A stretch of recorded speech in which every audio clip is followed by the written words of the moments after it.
Hi guys, and welcome to Bedtime Stories from History.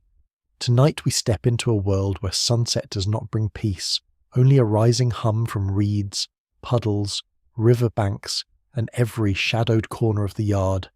You stand outside a small settlement as warm air clings to your skin.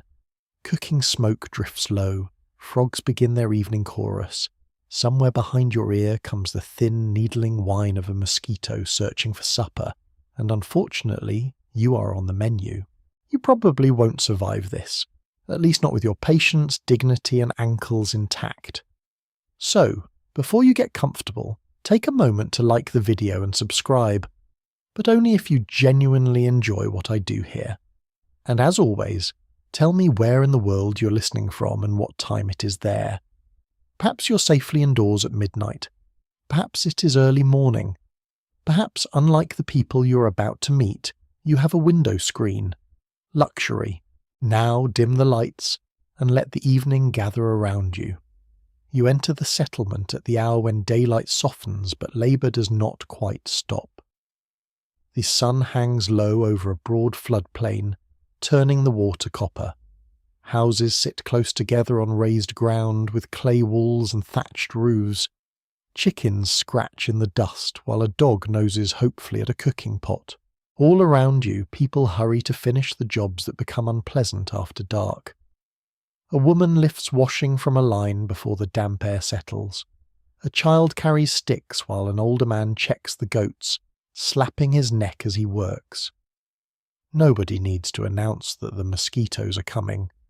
The knowledge is built into the rhythm of the day. Then the first wave rises. It begins near the water, where shallow pools have warmed beneath the sun. Mosquitoes emerge from grass, ditches, jars, hoofprints, and quiet edges where water has stood long enough for larvae to develop. The true misery is often less theatrical than the black clouds described by travellers. It is one insect near your cheek, another at your wrist, 3 near your ankles, then another slipping beneath your sleeve. The annoyance multiplies until your attention belongs entirely to the air around your body. You slap once, then twice. The people beside you barely react, not because they are comfortable, but because they are accustomed to discomfort. There is a difference. Across much of history, daily life in wet and warm regions has been organised around insect seasons. This is a mainstream fact so ordinary that written records often ignore it.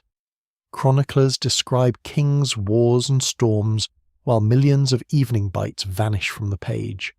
Yet those bites affect when people cook, where they sit, how they dress, when children sleep, and whether anyone wakes rested enough to work well the next morning. Near one doorway, a small fire burns with more smoke than flame. Damp leaves have been added deliberately. The smoke curls around the entrance and makes your eyes water.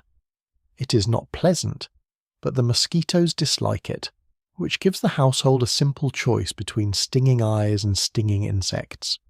History offers many such generous options. Inside, the room is dim and close. The day's heat remains trapped beneath the roof. A clay lamp gives off a weak glow and a faint oily smell. Mats lie on the floor. A low sleeping platform stands against one wall. A cloth may hang above it, though few families own enough to enclose a bed. A mother settles a baby against her shoulder. The child is already restless, turning its face from the smoke. Older children rub their legs and receive quiet instructions not to scratch. This advice has never satisfied a child in any century, but adults continue offering it with heroic optimism. You sit near the wall and hear the sound that defines the night. Not loud, not constant, but always returning. A high thread of buzzing passes one ear, disappears, then circles back. You wave your hand. Silence follows. You begin to relax. Then the whine returns from the opposite side, as if the insect has studied tactics. Mosquitoes are drawn by signals including body heat and the carbon dioxide you breathe. Of course, the family around you does not know this in scientific terms. They may believe the insects prefer certain blood, smells, or phases of the moon. One quirky belief recorded in various traditions holds that sleeping near particular animals might lure biting insects away from humans. This sometimes meant sharing rooms with livestock, trading mosquito bites for fleas, smells, and hoof-related surprises. Outside, evening conversation continues. Neighbours sit near smoky fires. Someone repairs a basket while another grinds grain. The settlement does not simply retreat indoors, because indoors may be hotter and just as full of insects. Instead, people negotiate with the night. They choose the breeziest corner, the smokiest doorway, the driest patch of ground. Historians still argue whether ordinary communities understood patterns of mosquito-borne illness earlier and more clearly than surviving medical texts suggest. People certainly noticed that sickness often followed rainy seasons, marsh exposure, or nights spent near stagnant water. But noticing a pattern is not the same as identifying a cause, especially when disease may appear days or weeks after a bite. The mosquito seems merely irritating. The fever arrives later, wearing no visible label. For now, however, nobody in this household is thinking about invisible parasites. They are thinking about sleep. A man lowers an imperfect woven screen over the wall opening. A girl tucks cloth around the baby's sleeping place. The fire is fed again, and smoke thickens under the roof. Your skin feels sticky. Your eyes sting. Sweat runs along your back. Somewhere in the dark, an insect lands lightly on your forearm. You feel almost nothing at first. Then comes the faint prick, followed by the urge to brush it away. Soon the skin rises into an itching bump. You know that scratching will make it worse. You scratch anyway, naturally. The household grows quiet, one person at a time. Bowls are stacked. Tools are set aside. The lamp is lowered.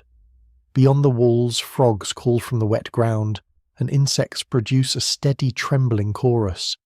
The mosquitoes remain close, testing every gap in cloth and every exposed patch of skin. You begin to understand that the real burden is not a single bite. It is repetition. It is the expectation that tomorrow evening will be the same. It is lost sleep, shortened tempers, swollen eyelids, scratched ankles, and the small exhaustion that settles over a community night after night. And as the darkness deepens, you turn your attention to the house itself, because survival here depends not only on endurance, but on walls, smoke, raised beds, shutters, curtains, and every clever barrier people can place between warm human skin and the hungry air outside. The darkness presses closer, and the house begins to reveal itself not as a simple shelter, but as a carefully negotiated fortress. Every opening, every ledge, every strip of cloth has a purpose. You notice this only after sitting still long enough for your eyes to adjust. The walls are not merely walls. The roof is not merely a roof. Even the place where someone chooses to sleep carries the quiet memory of countless nights spent listening for wings. You rise from the mat and follow the family toward the doorway. The threshold is raised slightly above the ground, partly to keep out rainwater and crawling pests, but also because damp earth near an entrance invites insects. Outside, smoke drifts in pale ribbons. Inside, the air feels heavy, yet the family keeps the door opening as narrow as possible. Ventilation would be lovely. So would breathing without swallowing smoke. History once again asks you to choose your discomfort. In many warm regions, houses are built to catch moving air while reducing exposure to insects. Raised floors, deep eaves, narrow openings, woven screens, and sleeping platforms all appear in different combinations across Africa, Asia, the Americas, and the Pacific. This is a familiar historical fact, though the exact design depends on climate, available materials, wealth, and local custom. A breezy house can cool the body and also make it harder for weak-flying insects to settle, but a breezy house with wide-open walls may invite an entire night shift of mosquitoes. Balance is everything. You step outside and look at the settlement from the lane. Some houses stand directly on packed earth, others rise on short posts. Farther toward the river, several are lifted higher, their floors above seasonal floodwater. These elevated homes offer a little distance from damp ground and create airflow beneath the sleeping space. They do not solve the mosquito problem, of course. Mosquitoes are annoyingly committed professionals. Still, even a small reduction in bites matters when the alternative is none at all. One house has shutters made from fitted wood. Another uses woven mats that can be lowered over openings. A poorer household stuffs gaps with reeds, mud, or scraps of cloth. None of these barriers are perfect. The tiniest tear becomes an invitation. A loose edge flutters in the night breeze and leaves a path wide enough for insects to slip through. You watch an older woman inspect a hanging cloth around a sleeping platform. Her fingers move slowly along the seams. She's done this before, perhaps every evening for years. A bed net is simple in principle, yet difficult in practice. It must hang far enough from the skin that a mosquito cannot bite through it. It must be tucked securely. It must have no holes. It must not trap unbearable heat. It must survive children, pets, rough washing, and daily use. A single loose corner can turn protection into decoration. In parts of the ancient and medieval world, fine netting is associated with elites because tightly woven fabric requires labour and expense. Wealth buys softer cloth, better shutters, larger rooms, and servants who can keep smoke fires burning. Ordinary people rely on coarser materials, repaired again and again. The mosquito is democratic in appetite, but protection from it is rarely democratic in distribution. You duck beneath one hanging net and lie down for a moment. The cloth brushes your shoulder, which is exactly what you do not want. You shift toward the centre. The air inside feels still. Your breath warms the tiny enclosed space. Sweat gathers along your neck. The buzzing remains outside, close enough to hear, but not close enough to bite. For the first time that evening, you understand why a person might treasure a square of netting more than a piece of jewellery.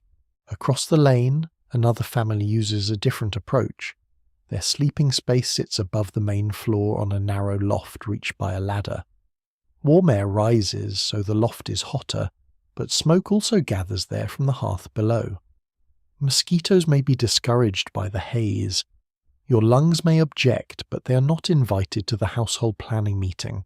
A quirky household method from several regions involves hanging bundles of aromatic plants near doors and beds.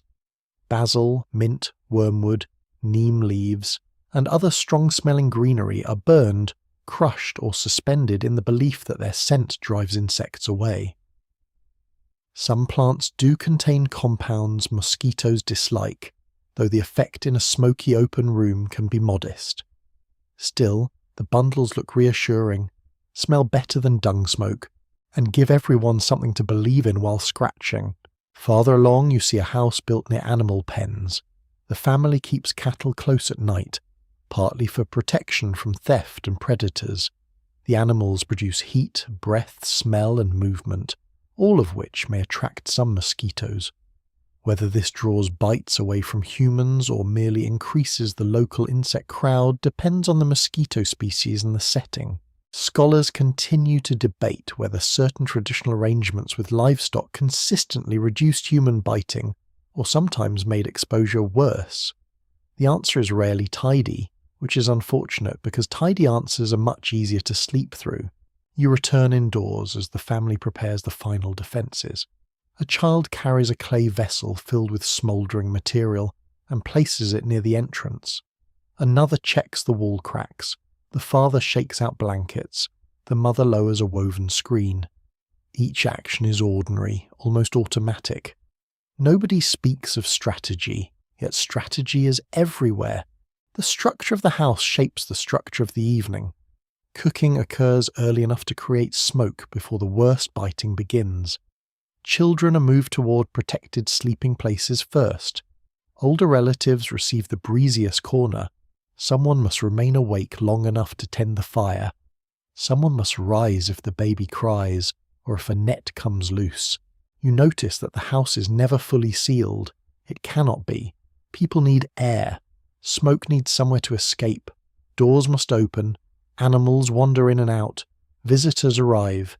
Heat builds under thatch. The defense is therefore not absolute. It is layered. Height, airflow, smoke, shutters, nets, cloth, timing, habit. Each layer fails a little, but together they offer a chance at rest. A mosquito appears inside the netted room despite everything. It circles the lamp, lands on the wall, and disappears before anyone can strike it. The family barely reacts. 1 intruder is expected. 10 would be annoying. 100 would mean someone forgot to secure something important. You sit beside the raised sleeping platform as the lamp dims. The walls hold the day's warmth. Smoke curls toward the rafters. Cloth hangs motionless in the stale air. Beyond the shutter, the night chorus continues, and the settlement seems to breathe behind its layers of woven fibre, clay, timber, and patient invention. Yet walls and screens are only part of the defence. The body itself must still be coated, covered, perfumed, smoked, and occasionally subjected to remedies so strange that even the mosquitoes might pause in confusion. The walls hold back part of the night, but not all of it, so attention turns from the house to the skin. You watch the family gather small jars, leaves, ash, oil, and strips of cloth, creating a domestic pharmacy from whatever the landscape provides. The room smells of smoke already, yet more scents are about to join it. Soon you will carry the fragrance of herbs, fat, damp earth, and quiet desperation. An older woman warms a little oil in a shallow bowl.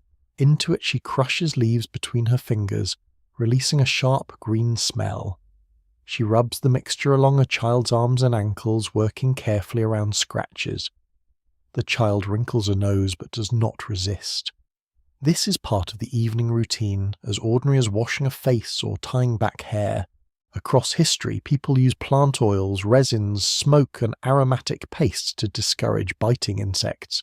That is the mainstream fact beneath a great deal of folklore. Citron-scented grasses, neem, basil, eucalyptus, garlic, cedar, camphor, and countless local plants appear in household traditions. Some contain compounds that repel mosquitoes for a time. Others probably work mainly because they are burned with thick smoke or mixed into greasy barriers that make landing less pleasant. The difficulty is duration.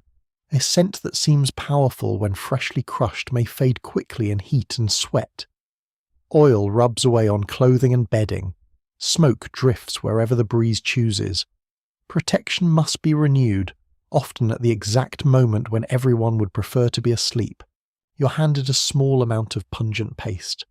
It feels cool at first, then sticky. You spread it along your forearms and immediately understand why historical travellers complain so often about local remedies while continuing to use them. The mixture smells aggressive enough to repel friends, family, livestock, and perhaps several minor spirits. Whether it repels mosquitoes is less certain, but nobody is offering a modern alternative. Near the hearth, another household burns dried leaves over coals. The smoke is thinner than the wet fuel used at the doorway, but more aromatic. It curls around baskets, sleeping mats, and hanging cloth.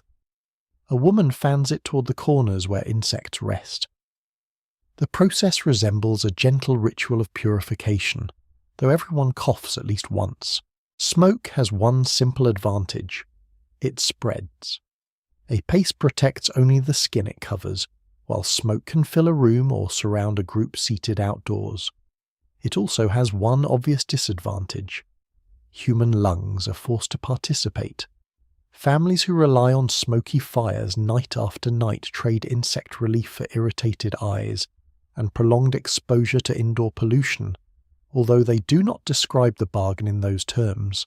You step outside where a man smears a thin layer of mud over his lower legs before walking toward the animals. The mud cools the skin and may block some bites until it dries and cracks. Clay, ash and earth are used in many regions as physical coatings, sometimes mixed with fat or plant juice. They're cheap, close at hand, and wonderfully unglamorous. There is a peculiar dignity in standing beneath the moon while wearing swamp mud as evening skin care. Modern advertising might call it mineral protection. Your neighbours simply call it practical. Animal fat also appears frequently in old remedies. Grease forms a barrier and helps plant scents cling to the body. In colder places, it may feel comforting. In humid heat, it feels as though you have been basted for an uncertain ceremony. Still, when insects are landing on every exposed patch, comfort becomes a flexible concept. One quirky tidbit comes from ancient Egypt, where some sources describe people using mixtures involving animal substances for cosmetic or protective purposes. Later folklore from various regions recommends everything from crocodile fat to dung smoke against biting insects. Whether such recipes were common, symbolic, misunderstood by outsiders, or simply copied by amused writers is difficult to know. Remember that crocodile dung sunscreen? This is its equally questionable evening relative. The line between medicine and magic is rarely sharp. A household may burn a plant because its odour seems useful, because an ancestor recommended it, because a healer blessed it, and because the smoke is believed to disturb harmful forces. All four explanations can exist together without anyone feeling a need to choose. A charm hangs near the door, made from knotted thread, beads, and a small dried object you decide not to inspect too closely. It may protect against fever, insects, bad dreams, or the evil intentions of a neighbour. The meanings overlap. Disease is not understood as a neat chain beginning with a mosquito bite. Sickness can come from foul air, unbalanced fluids, spirits, divine displeasure, weather, marsh vapours, or simple bad luck. Historians continue to dispute how literally people accepted magical protections, and how often they used them alongside practical observation. A charm might be an expression of faith rather than a replacement for smoke and netting. A family could trust a ritual while still moving away from stagnant water. Human beings are perfectly capable of holding several explanations at once, especially when none offers complete safety. You sit near a healer who prepares a remedy for itching. She grinds leaves with a smooth stone, adds water, and presses the cool pulp onto swollen skin. Other treatments use vinegar, salt, honey, clay, urine, crushed onion, or soot. Some soothe, some disinfect a little. Some irritate the bite so thoroughly that the original itch becomes almost nostalgic. The greatest danger often comes from scratching.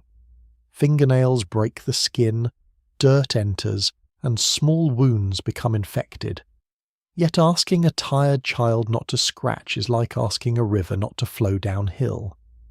Caregivers trim nails, bind hands loosely during sleep, apply paste, tell stories, scold, comfort, and repeat the process the next night. A young man nearby claims that eating strong garlic keeps mosquitoes away. Someone laughs. Someone else says it works only if you eat enough to make everyone else leave first.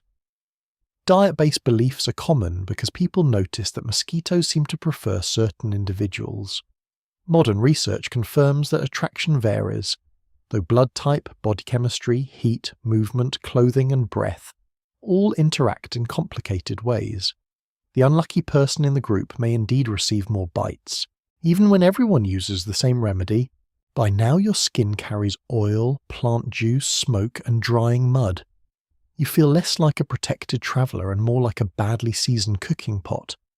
Yet the number of insects landing on you seems slightly lower. Slightly is enough to inspire loyalty. The night settles deeper. Jars are closed. Leaves are hung to dry for tomorrow. The last curls of scented smoke drift toward the roof. Around you, each remedy represents experiment, memory, belief, and necessity passed through generations. Some methods genuinely help. Some offer only comfort. Some probably make no difference at all. But dawn will bring work, and before long these carefully coated hands must lift tools, carry water, gather food, and labour beneath the same persistent cloud. Dawn arrives as a pale silver line over the wet ground, and the settlement begins moving before the sun has fully cleared the horizon. You wake with the memory of buzzing still lodged somewhere behind your ears. Your skin feels tight where mud dried during the night, and several bites have ripened into small warm knots. There is no leisurely breakfast, no gentle stretching beside an open window. The day's work waits, and so do the mosquitoes. You follow a group of farmers toward fields beyond the houses. Their tools rest across their shoulders, and their footsteps darken the damp path. At this hour the air is cooler, which should make labour easier, but the low light keeps many mosquitoes active. They rise from grasses in thin drifting clouds whenever someone brushes past. A woman walks ahead carrying a basket and switches a leafy branch behind her calves. The gesture is casual, almost rhythmic. Another worker has wrapped cloth around the lower legs, though the fabric is already wet with dew. You try to copy their pace and discover that steady movement helps a little. Mosquitoes prefer an easy landing, and a person constantly bending, lifting and walking offers fewer peaceful moments. That does not mean you escape. The first task is clearing weeds from a patch of cultivated ground. You crouch, pull, stand, and carry. Each time you pause, insects gather at your wrists, neck, and ankles. Sweat loosens the oily mixture applied the night before. Dust sticks to it. Your hands become slick, then gritty. You swat at your cheek with the back of one wrist and nearly smear soil into your eye. Agricultural communities throughout history often concentrate around rivers, floodplains, and irrigated land because water makes crops possible. The same water also creates mosquito habitat in channels, pools, ditches, and hoofprints. That familiar relationship between productive land and biting insects shapes daily routines across regions as different as the Nile Valley, the Po marshes, the Caribbean lowlands, and the rice-growing plains of Asia. Fertility and discomfort live side by side. By mid-morning the sun grows fierce. Some mosquitoes become less active in the open glare, while others shelter in vegetation and wait for shade. You might think the worst has passed. Then you step beneath a tree to rest and immediately hear the thin whine return around your face. A farmer laughs at your expression. To everyone else, your frantic hand-waving has become the morning's entertainment. Work continues in cycles. Dig, lift, carry, wipe sweat, slap an arm, curse quietly, then begin again. Even without disease, constant biting erodes concentration. A person handling a blade, guiding an animal, or balancing a load cannot spare endless attention for insects. Small mistakes follow. A basket tips, a rope slips, a tool lands in the wrong place. The annoyance also shapes timing. Some workers begin before sunrise to avoid midday heat, yet that exposes them to dawn biting. Others remain active until dusk to complete a harvest, when mosquitoes return in force. There is no perfect hour. The day is divided not between comfort and discomfort, but between different varieties of discomfort. You leave the fields and follow fishers towards shallow water. They push a narrow boat through reeds while insects rise from the disturbed stems. The water smells of mud, plants, and old sunlight. Bare feet grip wet wood. A net is cast, drawn in, cleared, and cast again. Here the workers cannot simply wave both hands. One hand holds the boat steady, the other manages the net. Mosquitoes land where they please. Someone rubs an itchy shoulder against the edge of a tunic without pausing. Another has tied a strip of smoky bark near the stern, hoping the drifting fumes will follow the boat. The breeze naturally has other plans. One strange working custom appears in accounts from several mosquito-heavy landscapes. Labourers sometimes carried small portable smoke pots or bundles of smouldering material while tending animals or working outdoors. The device could hang from a pole, sit near the feet, or be moved from place to place. It offered a moving cloud of protection, along with sparks, ash, and the occasional danger of setting dry grass on fire. Ingenious, uncomfortable, and just risky enough to feel historically authentic. From the river you continue toward a building site. Men and women mix clay, lift timber, twist fibre ropes, and carry baskets of earth. Freshly disturbed soil reveals damp pockets where insects rest.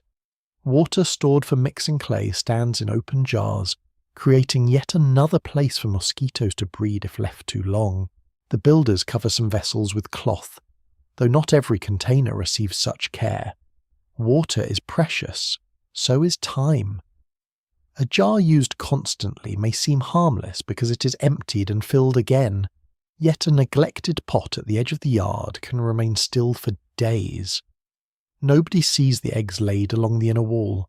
Nobody hears larvae moving below the surface. Researchers continue to disagree about how often ordinary workers recognize these tiny domestic breeding places before modern entomology. Communities certainly knew that swamps and rainy seasons brought more insects. Whether they understood the importance of cups, jars, roof gutters, and small pools is harder to establish. Knowledge may have existed as habit without surviving in written form. The heat builds. Shirts and wraps cling to backs. Hands swell slightly from labour. Bites become redder beneath sweat and friction. You begin to understand why tempers shorten. A buzzing insect near the ear can feel like a personal insult after 6 hours of lifting mud. At the edge of the settlement, herders guide animals toward water. Cattle tails flick constantly. Ears twitch. Hooves stir clouds of dust and mosquitoes together. People use the animal's movement as a rough shield, standing where a tail may brush insects away. This works until the tail strikes you in the face, which provides a different kind of historical immersion. Soldiers, messengers, porters, quarry workers, and road crews face similar problems. Anyone working in damp ground, woodland shade, or near stored water becomes part of the evening meal. Clothing can reduce bites, but heavy layers trap heat. Oil can protect exposed skin, but it mixes with dirt. Smoke can help, but wind scatters it. Every solution carries a cost. You return toward the village as afternoon fades. The workers carry tools home, shoulders lowered by fatigue. Children run out to meet them, asking questions and avoiding chores with skills perfected across millennia. Someone has brought fish. Someone else has gathered reeds. Grain, clay, timber, and water move through the settlement because people kept working despite the itching, heat, and broken sleep. The first mosquitoes of dusk begin circling again before the tools are even put away. You look down at your clothing, stained with mud and sweat, and realize that tomorrow you will need something better between your skin and the swarm. The answer lies in cloth, wraps, veils, sleeves, and the delicate art of covering yourself without slowly cooking inside your own clothes. The answer waits in a bundle of cloth near the doorway. By sunrise, yesterday's garments have dried stiff with sweat, dust, smoke, and the remains of several plant mixtures. You lift one tunic and discover that it now possesses enough structure to stand almost by itself. Nobody seems impressed. Clothing here is not expected to be fresh, elegant, or particularly cooperative. It is expected to keep the sun away, soften the wind, protect the skin, and make biting insects work harder for their meal. You wrap a length of light fabric around your shoulders and immediately feel warmer. The morning is already humid. The cloth covers your arms, but it also traps a thin layer of heat against your body. This is the central problem. The more skin you hide, the less easily mosquitoes can reach you. The more cloth you wear, the more likely you are to feel as though you've been gently steamed. Across many hot regions, loose clothing offers one of the oldest practical defenses against insects. Long robes, wide trousers, head coverings, veils, shawls, and wrapped cloth reduce exposed skin while allowing some air to move.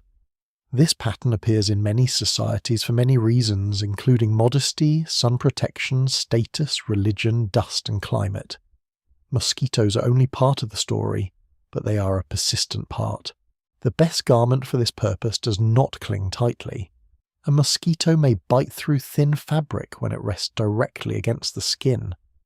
Loose folds create distance. The insect lands, probes, and finds nothing but cloth and empty space. You picture its tiny disappointment with more satisfaction than is probably healthy. A woman nearby shows you how to arrange a shoulder wrap so it hangs away from the arms. She folds one edge over the head, leaves the face open, then draws the lower part across the chest. Her movements are quick and practiced. When you try, the cloth slips backward, catches on your elbow, and nearly falls into the cooking fire. You're not yet ready for historical fashion. Children wear simpler coverings. One has cloth tied around the waist and another has a loose shirt reaching the knees. Their legs remain exposed because they are constantly moving, climbing, wading, and turning every useful garment into a collection of stains. Caregivers rub oil around their ankles in the evening, then complain when the children wipe it off in the dust. Workers adapt clothing to each task. Farmers may cover their arms at dawn, then roll sleeves upward as the heat intensifies. Fishers wrap cloth around the head and neck while leaving the chest open. Herders use scarves to protect the ears and jaw. Travellers tuck trousers into bindings around the calves, creating fewer openings for insects to enter. The bindings are not comfortable. They squeeze when the legs swell. Sand gathers beneath them. If tied poorly, they loosen and flap. Yet an uncovered ankle can attract bite after bite, especially near wet ground. A strip of cloth becomes a small but valuable wall. You follow a group walking into tall grass. Before they leave, each person checks cuffs, collars, and waistbands. These are the vulnerable borders of the clothed body. Mosquitoes search along edges and creep beneath loose openings. A sleeve protects wonderfully until an insect enters near the wrist and becomes trapped inside with you. Then the garment turns from shield to private dining room. One curious practice described among travellers and soldiers is the stuffing of cuffs and trouser openings with scraps of fibre, grass, or cloth. It may look untidy, but appearance becomes less important when insects are exploring your knees. Some people also rubbed strong oils into seams, hoping to deter anything that approached the gaps. The result was protective clothing that smelled like smoke, herbs, sweat, and an unusually determined kitchen. The quality of fabric matters. Dense weaving blocks more bites, but heavy cloth is expensive and hot.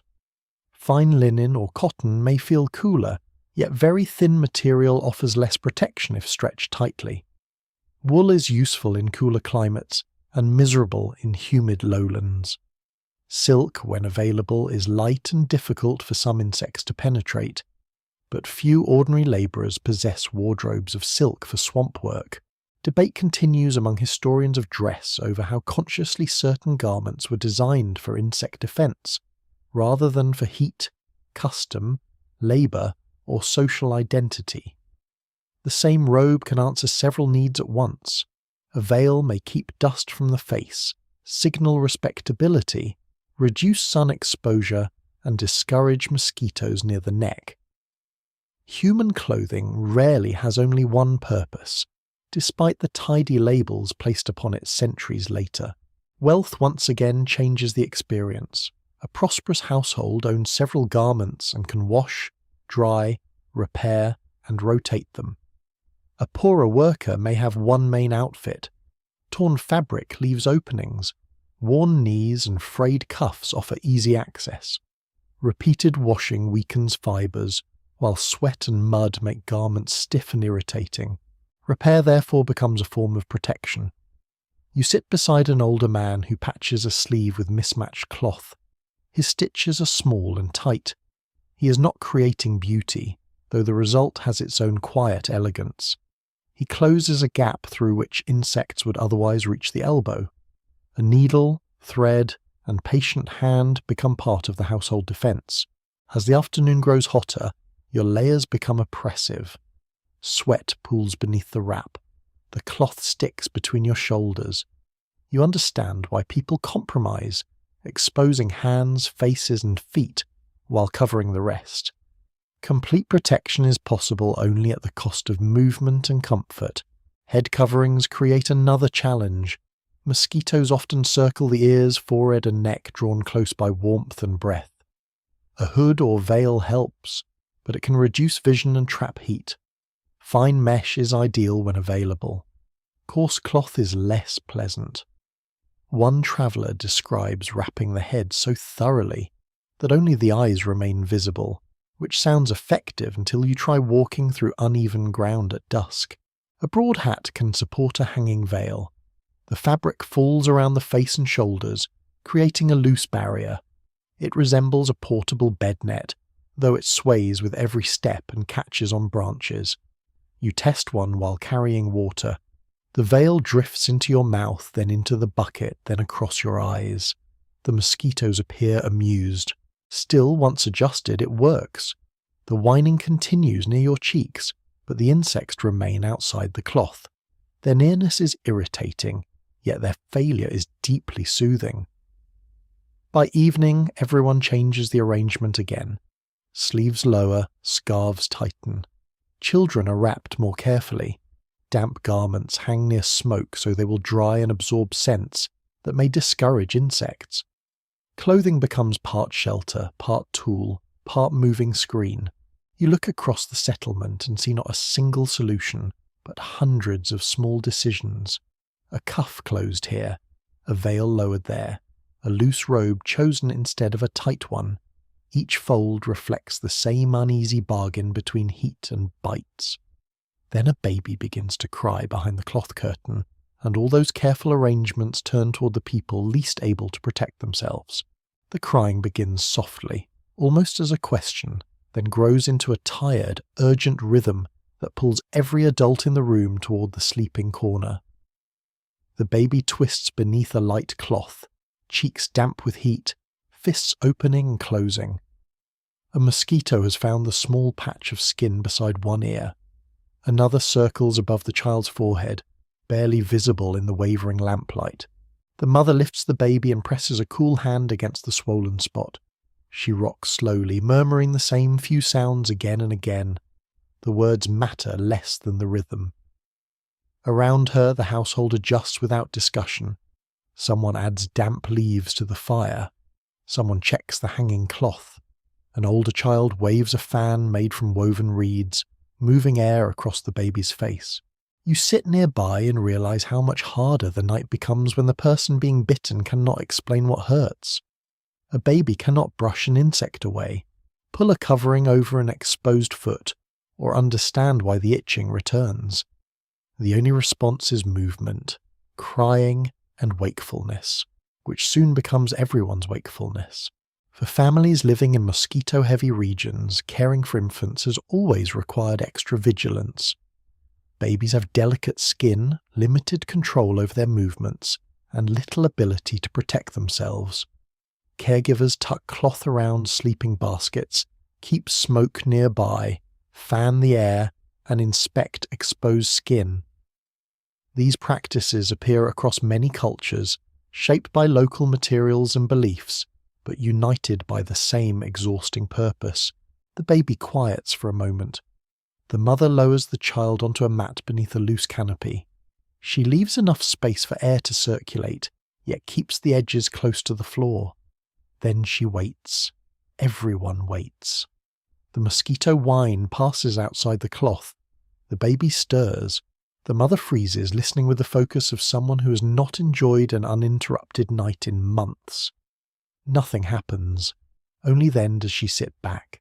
Beside her, an older girl scratches her shin until a sharp look from her grandmother stops her. The girl folds her hands beneath her legs. Within seconds, one finger escapes and begins scratching again. The grandmother sighs. Across centuries, this small contest repeats in countless homes. Adults say not to scratch. Children scratch. Adults apply paste. Children wipe it off. Civilization somehow continues. Repeated bites can leave children irritable during the day and restless at night.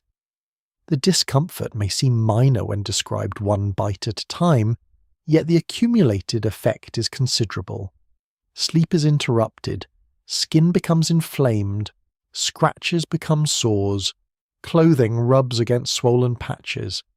A child who is already hot, hungry, or tired has little patience left for a mosquito near the eye. You follow the grandmother as she prepares a soothing mixture. She crushes a cool leaf with a little water and presses the pulp onto the girl's leg. The child watches suspiciously, then relaxes when the itching eases. Nearby, another child has ash rubbed lightly over several bites. A third receives a dab of honey mixed with herbs. Some remedies help by cooling the skin or reducing dryness. Others work mainly because touch itself is comforting. The act of tending a bite tells a child that someone has noticed, that the irritation is real, and that relief may come. In a crowded household where many people need attention, that small reassurance matters. One unusual custom found in different forms across the world is the use of gentle body painting or clay coating on children during insect seasons. The layer may serve decorative, ritual, cooling, or protective purposes all at once. A child covered in pale clay might look prepared for a sacred ceremony, when, in fact, the immediate goal is simply to stop mosquitoes from reaching the knees. The evening deepens and the household divides its labour. One adult remains near the youngest children, another prepares food for the next morning. Older siblings help fan sleeping mats. The smallest tasks become part of survival. A child capable of holding a fan may spend an hour moving air over a baby. A grandmother may stay awake to repair a loose net while everyone else rests. Researchers still debate how much childhood illness in many historical communities was recognized as seasonal, environmental, or connected to insects. Parents certainly observed patterns. A child might become feverish after the rains. Several households might suffer sickness at the same time. Yet without knowledge of parasites and transmission, the cause could be blamed on damp air, spoiled food, spirits, teething, or changes in the weather. The uncertainty increases anxiety. A simple bite may remain only an itch, or it may be followed days later by fever. Caregivers cannot know which child will recover quickly and which will weaken. That fear lies beneath the ordinary routines of rubbing skin, adjusting cloth, and checking a sleeping forehead. You move into the courtyard, where several mothers sit together with infants in their arms. Night has not ended their social world. They share remedies, warnings, and quiet jokes. One recommends a stronger leaf smoke. Another insists that a certain oil works only when prepared before sunset. A third claims mosquitoes avoid babies whose wrists carry a red thread. No one entirely agrees, but everyone listens. This exchange of advice is one of the most important forms of household knowledge. Medical texts, when they exist, rarely capture the full experience of ordinary caregiving. Practical information travels through conversation, imitation, and memory. A young parent learns how to tuck a net by watching an older relative. A child grows up recognizing the smell of a particular plant burned at dusk. Knowledge survives because it is repeated at the bedside. The infants begin to settle, their breathing becomes slower. The adults lower their voices. A mosquito lands on one mother's wrist and she allows it to remain for a moment because moving might wake the baby. Then she brushes it away with the smallest possible motion. That single gesture tells you almost everything about the night. Caregivers accept bites themselves to shield children. They give the best sleeping place to the youngest. They endure smoke, heat, and cramped positions. A mother may sleep sitting upright because the baby rests more peacefully against her chest. A grandmother may wave a fan until her arm aches. An older sibling may surrender a cloth covering to a younger child. Protection follows the shape of affection, but also the hierarchy of need. The room becomes quiet again. Children lie close together, sharing warmth they do not require but comfort they do. A hand rests across a younger brother's shoulder. A mother's foot remains near the cradle so she can feel movement without waking fully.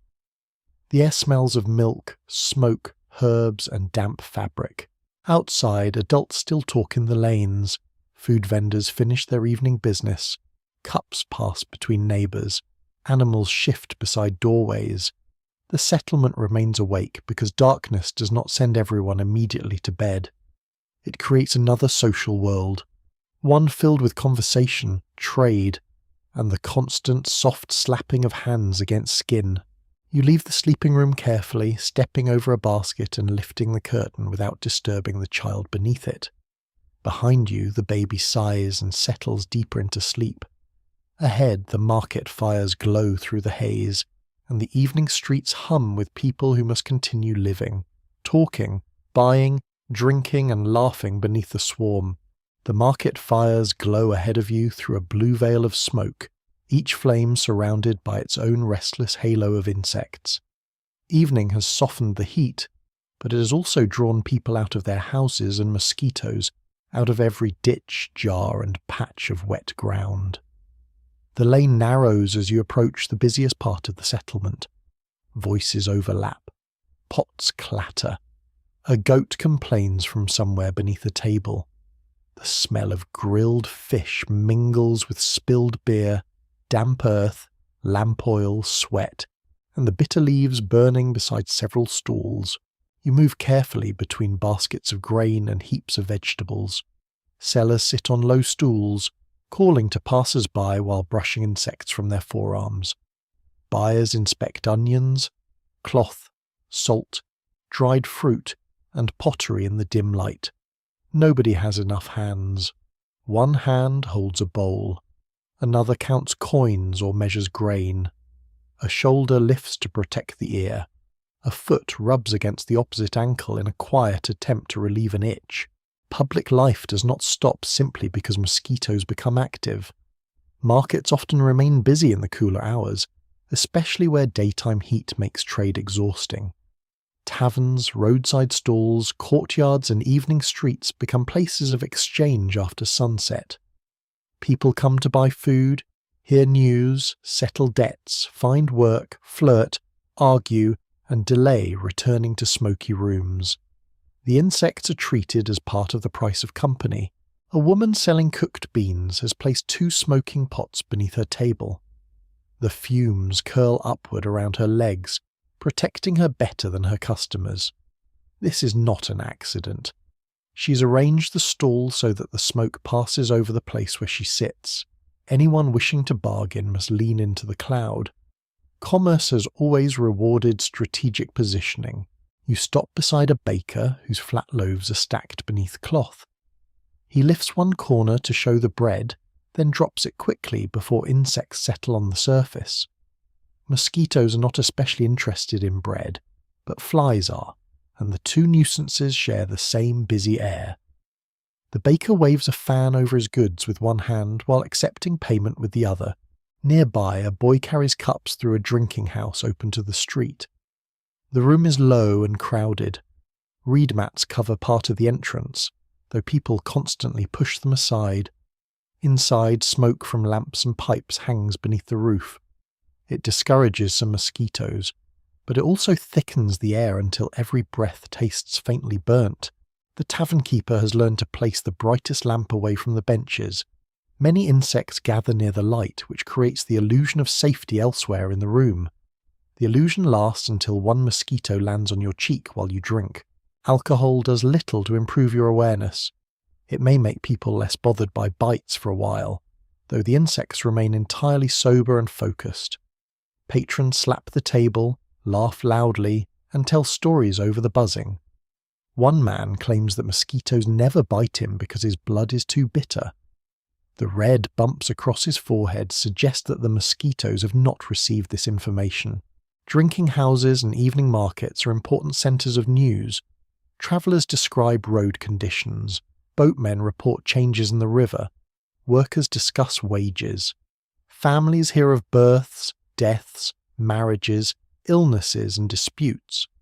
In places where few people read written notices, conversation carries the world from mouth to mouth. You listen as a merchant speaks of fever in a village downstream. The listeners grow quieter. Someone asks whether the rains have been heavier there. Another wonders if bad water is responsible. A third says the sickness follows strangers. The mosquito circling beneath the table receives no accusation. Researchers differ over how widely ordinary people connected crowded evening activity with increased exposure to biting insects.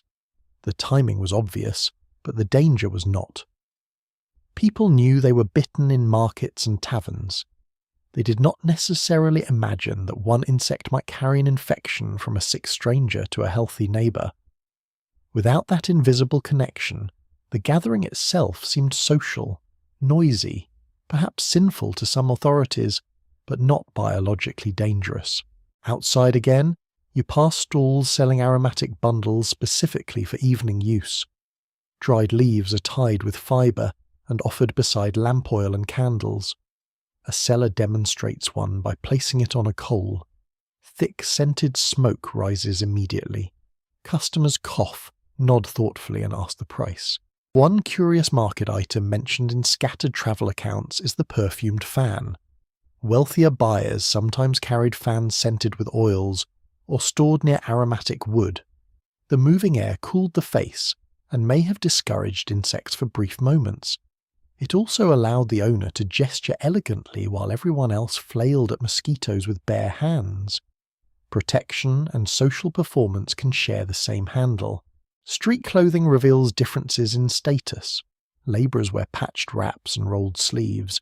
Merchants have denser cloth and cleaner head coverings. A prosperous woman passes beneath a fine veil supported away from her face. 2 servants carry lamps and smoking vessels nearby. Wealth does not prevent mosquitoes from noticing her, but it provides several people whose job is to notice them first. Children weave through the crowd with far less protection. They chase one another between stalls, feet bare, legs dusty, arms covered in old bites. Their energy appears endless until one suddenly sits beside a wall and begins scratching both ankles with fierce concentration. An older sister pulls him upright and wipes his skin with a damp cloth. At the edge of the market, animals add their own warmth and breath to the evening. Donkeys stand tied near baskets. Dogs search for scraps. Cattle wait beside carts. Mosquitoes gather around ears, eyes, and exposed skin. Tails whip constantly, sometimes striking nearby shoppers. Nobody complains unless a cup is knocked over. Water lies in shallow depressions where jars have spilled. Vegetable leaves clog the drainage channel. A broken pot collects rain beside a wall. Each small pocket seems insignificant, but together they create ideal places for mosquitoes to develop. The market produces its own insect habitat through daily activity. A street sweeper moves slowly through the lane, pushing refuse toward a larger pile. The work improves the path, but does not remove standing water. In many settlements, drainage is uneven, especially where streets are unpaved and buildings grow without a single plan. Rain follows the lowest ground, carrying scraps, ash, dung, and food waste into stagnant corners. The evening grows later. Sellers begin packing their goods. Cloth covers baskets. Lamps are lowered. People count earnings and complain about poor trade, dishonest customers, lazy relatives, and the price of grain. Mosquitoes continue feeding with no concern for the local economy. You leave the market beside a group heading home. Their conversation drifts over the dark road. Someone carries leftover food. Another balances a jar on one shoulder. Behind you, tavern laughter fades into the insect chorus. Ahead, the land becomes wetter. The houses spread farther apart and the path leads toward reeds, canals, and broad shining water. Here, entire communities depend upon rivers and marshes that nourish crops, carry boats, and fill the night with more wings than the market fires could ever hold. The path sinks gently toward the wetlands, and the ground changes beneath your feet. Dust gives way to dark soil, then to slick mud pressed flat by sandals, hooves, and cartwheels. Moonlight lies across the water in broken silver strips. Reeds whisper at the edges. Frogs call from hidden pools, and somewhere beyond them comes the soft dip of a paddle entering the river. You reach a village built close to the marsh because distance from water would mean distance from nearly everything that sustains life here. The river provides fish, transport, drinking water, fertile soil, reeds for roofs, mud for walls, and channels for irrigating crops.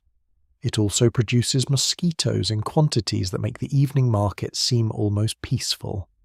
The first insects meet you before the houses do. They rise from the reeds in loose clouds, passing through the moonlight like drifting ash. Some circle high above your head, others remain low around the ankles. Every few steps you hear someone slap an arm or brush a cheek. The villagers do not stop walking. They adjust scarves, wave branches, and keep moving along narrow raised paths between pools. Communities have settled beside rivers and marshes for thousands of years because wetlands are among the most productive landscapes available to human beings. Seasonal floods renew soil. Fish and birds provide food. Boats move people and goods more easily than carts on rough roads. Great states grow around river systems, while small villages survive in places where dry land could support far fewer people. The benefit is enormous, and so is the exposure to insects.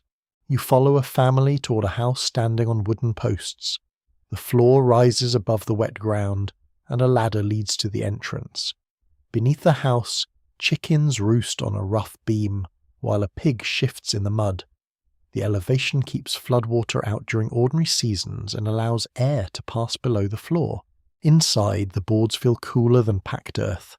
Gaps between them provide ventilation, though they also emit smoke and occasional insects from below. Mats are rolled against the wall until bedtime. Fishing nets hang from roof beams. Bundles of reeds dry near the doorway, filling the room with a sweet grassy scent. The family's entire schedule follows the water. Adults check traps at dawn. Children gather shellfish from shallow edges. Farmers work narrow plots as floodwater withdraws. Boats carry vegetables, pottery and grain toward larger towns. When water rises too quickly, paths disappear and houses become islands.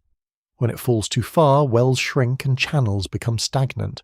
Mosquito numbers change with these cycles.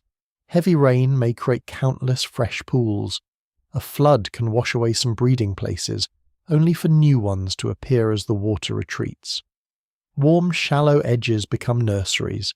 Even a footprint filled with rain can remain wet long enough to support larvae. You crouch beside a quiet pool and see faint movement beneath the surface. Tiny forms twist downward when your shadow passes. The villagers may not know their exact life cycle, yet many recognize that standing water and mosquitoes belong together. Some drain small puddles near houses. Others pour out jars when they remember. Large marshes, however, cannot be emptied with a bowl. An old fisherman tells you that the insects are worse when a certain reed flowers. He may be observing a genuine seasonal connection between plant growth, temperature, water levels, and mosquito abundance. Local ecological knowledge often hides inside sayings that sound poetic or superstitious to outsiders. One unusual custom in several wetland cultures involves sleeping on boats during the hottest part of the year. A person anchors in open water, hoping that moving air and distance from shore will reduce biting. Sometimes it works. Sometimes mosquitoes simply follow the boat, leaving the sleeper trapped on a floating platform with nowhere sensible to escape. You step into a narrow canoe with two fishers. The vessel rocks beneath your weight. They push away from the bank and move through a channel bordered by reeds taller than a person. The air is cooler over the water. A light breeze touches your face. For several minutes, the mosquitoes seem fewer. Then the canoe enters a sheltered inlet, and the buzzing returns. The fishers work in silence. One lowers a woven trap. The other checks a net stretched between poles. Their hands remain exposed because wet rope and fine knots require sensitivity.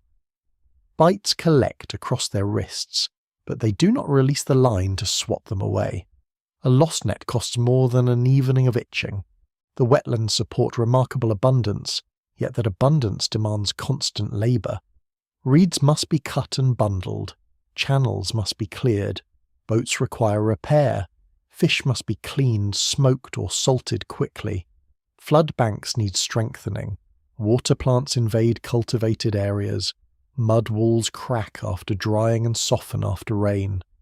The presence of mosquitoes intensifies every task without changing its necessity. Researchers remain divided over the extent to which large wetland societies deliberately altered landscapes to reduce insects before the connection with disease was scientifically understood.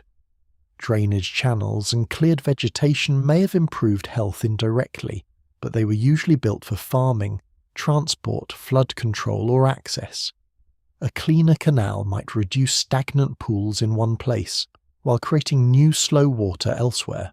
The village elder leads you toward a raised platform used for gatherings. Smoke pots stand at each corner. Families sit above the damp ground, eating from shared bowls while children lean against tired parents. The platform offers air movement and distance from some low-flying insects. It also provides a clear view across the marsh. In the darkness, small lights drift along the river. They are lamps carried on boats returning from distant fields. Voices travel easily over water. You hear a song, then the knock of wood against wood as a boat reaches a landing. The scene is peaceful enough to make you forget the irritation for a moment. The river reflects the stars. Reeds sway softly. Frogs pulse in the shadows. Smoke rises from rooftops in thin columns. Then a mosquito lands on your eyelid. You close one eye and brush it away with the care of someone diffusing a tiny whining bomb. Life here depends on accepting contradictions. The marsh is generous and dangerous, beautiful and exhausting. It fills baskets with fish and houses with insects. It carries traders toward distant markets and brings strangers, animals and sickness along the same channels. People remain because leaving would mean abandoning fields enriched by floodwater, routes known by memory, burial grounds of ancestors, and homes shaped over generations. They do not think of the wetland as a mistake. It is their world. You descend from the platform and walk toward the landing where larger vessels wait beyond the canoes. Their hulls carry grain, timber, cloth, ceramics, and travellers from settlements far downstream. At the edge of the river, porters load cargo beneath smoking torches, unaware that insects may travel with them in barrels, pots, cabins, and dark corners. The village disappears behind you as the boat pushes into the current. Reeds close over the bank. The night wind strengthens, briefly thinning the swarm, while ahead the river widens toward ports where mosquitoes mingle with sailors, merchants, foreign cargo, and fevers that cross oceans without needing a ticket. The river broadens until the opposite bank becomes a dark suggestion beneath the morning haze. Your boat joins a slow procession of vessels moving toward the port. Some carry grain under woven covers, others sit low in the water beneath timber, pottery, fruit, livestock, and passengers who have been awake since before dawn. Oars dip in uneven rhythm. Sailcloth snaps overhead. The smell changes as you approach the harbour, becoming a dense mixture of salt, tar, wet rope, fish, smoke, dung, spices, and humanity packed close together. The port announces itself through sound before architecture. Hammers strike planks in a repair yard. Dock workers call to one another. Gulls scream above baskets of refuse. Chains drag across wood. Somewhere, a sailor sings badly and with great confidence. Mosquitoes appear here too, although the moving water of the main channel seems an unlikely home. Their breeding places lie in the quiet corners created by trade. Rain collects in barrels. Water remains in jars. Bilges hold shallow pools beneath deck boards. Ditches beside warehouses become clogged with straw, broken pottery, and rotting food. Boats carry containers from one shore to another, and some of those containers hold more than their owners intended. You step onto a crowded quay where porters unload sacks from a broad river vessel. Every person moves quickly, because ships must be emptied, repaired, supplied, and sent onward, before weather or officials cause delay. Bare feet grip damp boards, shoulders press beneath heavy loads, mosquitoes settle on necks and calves whenever a worker pauses. Ports have long been gateways not only for goods and ideas, but also for disease. As maritime trade expanded, ships connected distant populations with increasing speed and regularity. Sailors, passengers, animals, insects, and microbes travelled together, often without anyone understanding the full consequences. Yellow fever, malaria, dengue, and other illnesses later associated with mosquitoes became entangled with shipping routes, military campaigns, plantation economies, and urban growth. Nobody on the dock uses such language. They speak instead of bad seasons, dangerous coasts, unhealthy winds, and ports where strangers frequently die. A captain nearby argues with a merchant over a cargo of water jars. The merchant complains that several have arrived half empty. The captain insists that evaporation and rough weather are responsible. Neither man notices the small insects resting inside the shaded rims.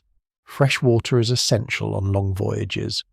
Crews store it in casks, jars, tanks, and any vessel that can be sealed well enough to survive motion. Yet containers are opened repeatedly for drinking, cooking, and washing. Rainwater is collected whenever possible. A forgotten cup, a cracked barrel, or a shallow pool beneath cargo may remain undisturbed long enough for mosquito eggs and larvae to survive. One curious account from the age of sail describes sailors hanging cloth over water casks, not primarily to prevent mosquitoes, but to keep out dirt, rats, and careless hands. The same cloth may have reduced insect access by accident. Practical measures often protect people for reasons no one recognizes at the time. You board a larger ship preparing to leave for the coast. The deck is crowded with rope coils, baskets, spare timber, and livestock tied near the stern. Below deck, the air becomes hot and sour. Hammocks hang close together. Chests block narrow passages. A lantern throws weak light over damp planks. The ship smells alive, but not comfortably so. You hear scratching behind a wall panel, likely from rats. Fleas, lice, flies, and cockroaches travel easily in such conditions. Mosquitoes are only one member of an entire floating community of unwanted passengers. A sailor slaps his forearm and studies the flattened insect with mild satisfaction before wiping it onto his trousers. Sleeping aboard is an exercise in compromise. On deck, the air is cooler and mosquitoes may be fewer when the ship is moving, but rain, spray, wind, and duty make rest uncertain. Below deck, the body escapes the breeze and enters a warm enclosed space where insect can settle quietly. Nets are useful if available, though hanging them among ropes, beams, and crowded hammocks requires patience. A wealthy passenger has brought fine netting and a servant to arrange it. Several sailors watch with open resentment. Their own protection consists of shirts pulled over faces and smoke from a small covered brazier, which the ship's officer dislikes, because fire aboard a wooden vessel is considered an unnecessary complication. Fire, however, is also useful against insects. The argument between burning and biting continues until the officer orders the brazier extinguished. The mosquitoes win by administrative decision. As the ship leaves the harbour, the water brightens beneath the afternoon sun. The port recedes into a low line of roofs and masts. For a few hours, open wind sweeps the deck, and the insects seem to vanish. Sailors relax, clothing loosens, someone sleeps beneath a folded sail. Then evening arrives, and movement slows near a sheltered anchorage. The ship drops anchor close to shore. Mangroves darken the waterline. Small boats carry crew members toward land to collect supplies. With them comes the first familiar wine. Mosquitoes drift aboard from the coast, guided by warmth, breath, and the shelter offered by the vessel. They settle beneath awnings, inside cabins, behind barrels, and along shaded walls. A person who boarded in one port may be bitten in another, then develop fever days later at sea or after reaching a distant shore. Medical historians continue to dispute how often early sailors suspected insects themselves, rather than marsh air or contaminated water, as the source of recurring fevers. Some observations came remarkably close. Crews noticed that sleeping offshore could be safer than sleeping on land. They recognised dangerous seasons and dreaded particular anchorages. Yet such patterns also seem to support theories about foul air rising from swamps, especially because the worst biting and the strongest marsh smells arrive together after sunset. You watch sailors prepare for the night. One rubs tobacco smoke around his hammock. Another covers his face with a scarf. A third claims that sleeping beside a barrel of vinegar prevents fever. Nobody asks why the man who tried it last month became sick anyway. Below deck, conversation turns to foreign ports. One sailor describes a harbour where half a crew fell ill. Another tells of an island where newcomers rarely survive their first rainy season. A merchant dismisses these stories as exaggeration, though he has arranged to sleep inside the best screened cabin. The language of immunity and vulnerability grows from repeated experience long before the biological mechanisms are understood. Local populations may have patterns of resistance shaped by previous exposure, inherited traits, or acquired immunity. New arrivals can suffer terribly. Outsiders then describe the climate itself as hostile, ignoring the mosquitoes breeding beside their own camps and water stores. You lie in a hammock that swings gently with the ship. The hull creaks, water taps against the planks. Somewhere above, a watchman walks the deck in slow measured steps.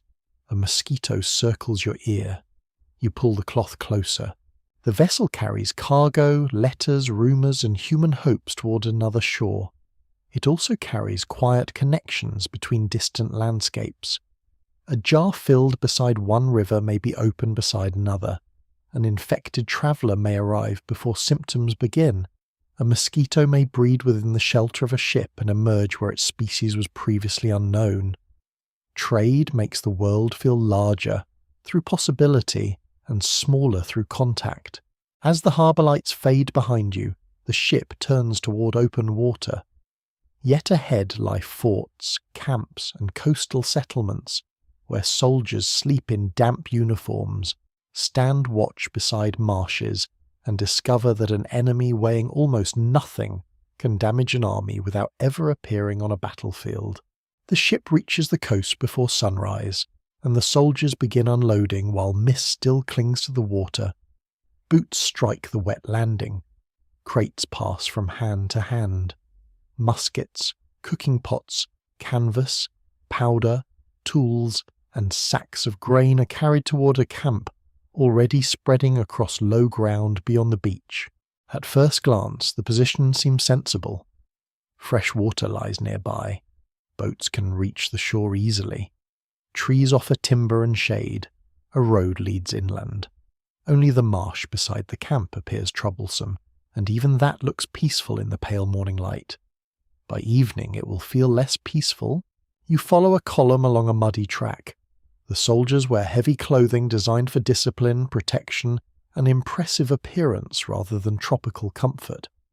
Jackets cling to damp backs.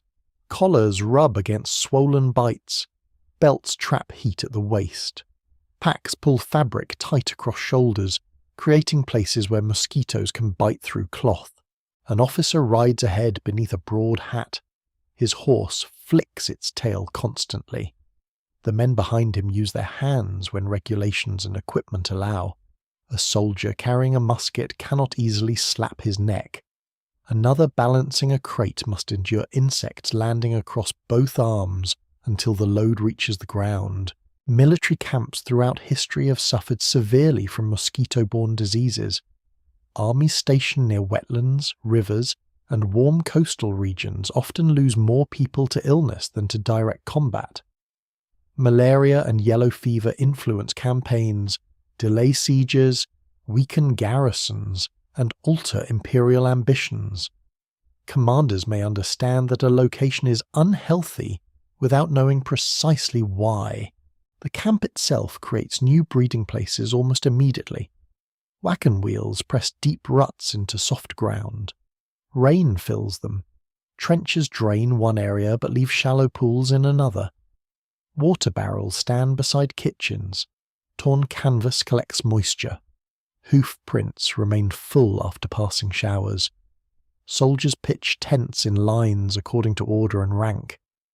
The neat arrangement pleases officers, but mosquitoes do not respect geometry. You enter a common tent shared by several men. Damp blankets lie over rough bedding. Boots stand near the entrance. The interior smells of wool, leather, sweat, smoke, and canvas warmed by the sun. At night, bodies packed close together provide heat and breath enough to attract a steady stream of insects. Some soldiers own netting purchased privately or sent from home. Others improvise with gauze, curtains, or pieces of loosely woven cloth. A good net is treated like valuable equipment. It is repaired carefully and carried from camp to camp. A poor net hangs against the face, allowing mosquitoes to bite through while trapping the sleeper in hot, stale air. One man demonstrates his personal solution by pulling a sack over his head. Breathing becomes difficult, vision disappears, and conversation improves because nobody can hear him complain. He insists it works. The evening meal is prepared over smoky fires. Cooks welcome the smoke because it keeps insects away from their arms, though it also blows into their eyes. Soldiers gather close to the flames until sparks land on clothing, then move back and become available to mosquitoes again.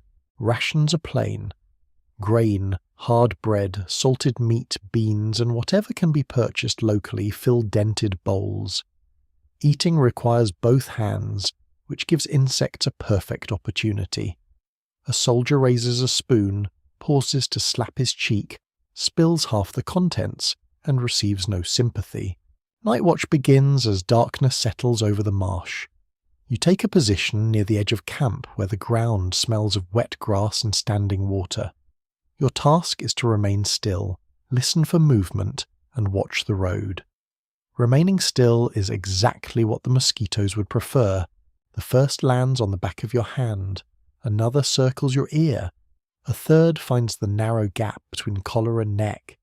You cannot swing wildly without appearing nervous or careless, so you shift your shoulders, rub your chin against the stock of the musket, and attempt to maintain military dignity while being eaten one tiny mouthful at a time.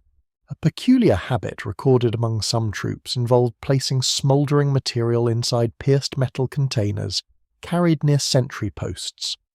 These portable smoke devices could create a protective cloud around guards. They could also obscure vision, irritate lungs, and announce a position to anyone watching from the darkness. The defense against insects occasionally conflicted with the defense against enemies. Across the camp, coughing mixes with snores. Someone mutters in sleep, horses stamp and pull against ropes. The marsh produces a continuous chorus of frogs and insects, so loud that subtle sounds become difficult to distinguish. This affects morale as much as comfort. Soldiers who sleep badly become irritable, slow, and careless. Bites swell beneath straps and boots. Scratched skin becomes sore during long marches. Fever removes men from duty, forcing the healthy to stand longer watches and carry heavier loads. Those heavier duties then exhaust them, making the whole camp feel increasingly fragile. Commanders often blame discipline. They order tents cleaned, uniforms worn properly, and camp streets kept clear. Some measures genuinely help. Removing refuse and draining water can reduce insects. Others simply make suffering look more orderly. Military historians remain divided over how much commanders learned from repeated experience before mosquito transmission was proven. Some armies moved camps to higher ground, avoided sleeping near marshes, issued protective clothing, or supplied quinine. Yet these actions could be explained through theories of unhealthy air rather than insects. A camp on a windy hill often had fewer mosquitoes and less fever, so the evidence seemed to support several beliefs at once. At dawn, sick call forms outside the medical tent. Men wait with pale faces, shaking hands, headaches, and aching limbs. Some suffer from infections spread by mosquitoes. Others have stomach illness, exhaustion, or ordinary fever. Without modern diagnosis, symptoms blur together. The surgeon asks where each man slept, what he ate, when the chills began, and whether his bowels are behaving. Mosquito bites receive little attention. The visible marks appear trivial beside a body trembling beneath blankets. Treatment may include rest, herbal preparations, purging, bleeding, alcohol, bark medicines, or combinations that leave the patient wondering whether the disease is the only enemy. Cinchona bark, and later quinine derived from it, becomes an important treatment and preventive against malaria. Access, dosage, supply, and acceptance vary greatly, but its military value eventually becomes impossible to ignore. You leave the medical tent and cross the camp under a hard white sun. Empty sleeping spaces show where men have been moved to makeshift wards. Duties continue despite their absence. Walls must be built, food must be carried, patrols must leave. Officers still expect boots to shine in a landscape consisting mostly of mud. By afternoon, uniforms hang from branches to dry. Men mend netting, rub oils into exposed skin, and argue about the best place to sleep. One claims the shore breeze is safest, another prefers the smoke near the kitchens. A third says nothing helps, and drinks from a cup that probably needs washing. As dusk returns, drums call the camp into order. Beyond the tents, mosquitoes rise again from water warmed through the day. Their attack falls unevenly. Officers in screened quarters fare better. Soldiers in crowded canvas endure more. Porters, servants, labourers, and captives often receive the poorest shelter of all. Their inequality will become even sharper beyond the camp, in plantations and colonies where protection is distributed according to wealth, status, and power. While the people doing the hardest work remain closest to the wetlands and longest beneath the swarm. Beyond the camp, the road runs inland between fields arranged with unsettling precision. Rows of cane, cotton, coffee, rice, or tobacco stretch toward the horizon, depending on the colony and century into which you have wandered. Drainage channels cut through the earth. Storehouses rise near the main road.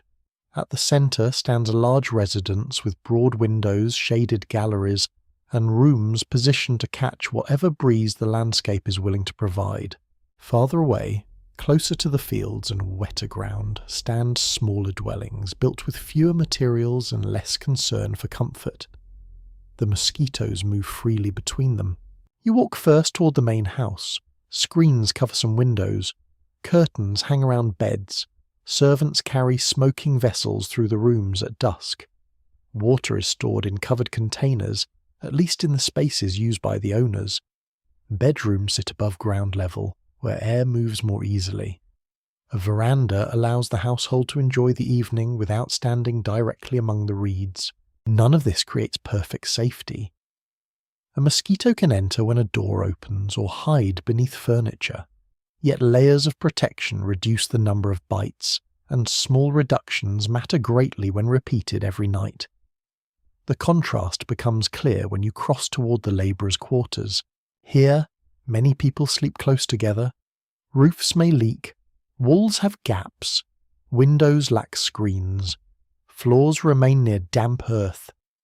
Cooking, washing, childcare, and sleeping happen in the same restricted space. Smoke offers some relief, though fuel must be gathered after long hours of work. Cloth suitable for nets is scarce. Torn coverings are repaired until almost nothing original remains. On plantations across the Atlantic world and elsewhere, mosquito exposure follows lines of power. Enslaved people, indentured workers, prisoners, and poorly paid labourers are often assigned housing near fields, canals, forests, and standing water. Owners and managers occupy better-built homes on higher or breezier ground. The difference in risk is not accidental, even when nobody yet understands the precise mechanism of disease. You join workers moving toward a rice field before sunrise. Water reaches their ankles, then their calves. The surface reflects a pale sky broken by rows of plants. Each step releases bubbles from the mud. Mosquitoes rest among the vegetation and rise when bodies pass. Rice cultivation has supported enormous populations for centuries, but flooded fields can provide ideal breeding environments for certain mosquito species. Historical communities often manage water with great skill, controlling depth and timing for agricultural reasons. Those same decisions may increase or reduce mosquito numbers depending on local conditions. The workers bend for long periods, hands busy among the plants, their backs remain exposed to the growing sun. Cloth around the legs becomes soaked and heavy. Oil washes away. Insects settle around shoulders and necks, especially in the cool hours. A supervisor watches from a raised path. He wears long sleeves and carries a switch, though he uses the other hand to fan his face. He's bitten too, but he can leave sooner. He can stand where the ground is dry. He can sleep beneath netting later. Equality of irritation does not mean equality of danger. On another estate, labourers cut cane through dense, humid growth. Sharp leaves scratch the skin. Sweat runs into the wounds. Mosquitoes gather in shaded spaces between the rows. Work continues from early morning until the light begins to fail, exactly when biting often intensifies. The day is shaped by production rather than health. Harvest schedules, quotas, shipping dates, and profit determine when people enter the fields. A worker cannot simply avoid dusk because dusk is unpleasant. A canal must be cleared. Cane must reach the mill. Coffee berries must be collected before rain. Human endurance becomes another resource to be consumed. One peculiar detail from plantation life is the use of smoke carried in pierced gourds, clay pots, or metal pans, while workers move through fields. In some places, small fires burned at the edges of work areas. The smoke helped against insects, but owners sometimes objected because it slowed labour, damaged crops, or created a fire risk. A person could be denied relief because relief reduced efficiency. You pass a group returning to their quarters. One woman carries a child on her hip and a bundle on her head. Her working day has not ended. Food must be prepared, clothing must be cleaned, water must be fetched, the child's bites must be treated. An older relative waits inside with fever. The burdens gather unevenly within the quarters as well. Women often combine field labour with cooking, nursing, washing, and care of the sick. Children begin useful work early, carrying water, watching younger siblings, gathering fuel or frightening birds from crops. Older people perform tasks suited to their strength while sharing knowledge about remedies, weather, and dangerous seasons. A healer examines the feverish relative. She feels the forehead, asks about chills, and prepares a bitter drink. Her knowledge may draw from African, indigenous, Asian, or European traditions depending on the place. Colonial societies frequently produce blended medical practices because people carry remedies across oceans and exchange them under unequal conditions. Plantation owners sometimes depend heavily on the expertise of the very people they exploit. Enslaved healers may know local plants, seasonal patterns, and methods of easing fever better than newly arrived physicians. Their knowledge is useful, yet rarely rewarded with freedom or authority. Specialists continue to dispute how much colonial expansion was made possible by unequal patterns of immunity to mosquito-borne diseases. In several regions, newcomers from Europe suffered high mortality, while some African populations possess partial protection related to previous exposure or inherited traits such as the sickle cell trait. But such protection was never complete, and it came with its own serious costs. Colonial observers often twisted these differences into racist claims that certain people were naturally suited to brutal labour in unhealthy climates. The reasoning was both false and convenient. A population that died less quickly than another was treated as though it did not suffer. You see that suffering in the quarters after sunset. A man shakes beneath a thin blanket despite the heat. A child lies listless beside a cooking fire. A woman scratches infected bites around her ankle while stirring a pot. Someone has no appetite. Someone else has missed work and fears punishment. Illness threatens more than the body. It can reduce rations, income, status, or the ability to protect family members. Under systems of forced labour, sickness may be treated as disobedience. Supervisors accuse workers of pretending. Medical examinations become tools of control.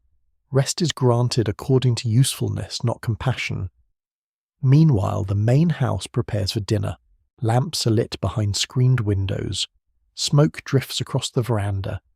A servant adjusts curtains around a bed. Guests discuss the unhealthy climate while drinking cool beverages carried by people who have spent the day in flooded fields. The irony is almost too obvious, even for a sleepy history story.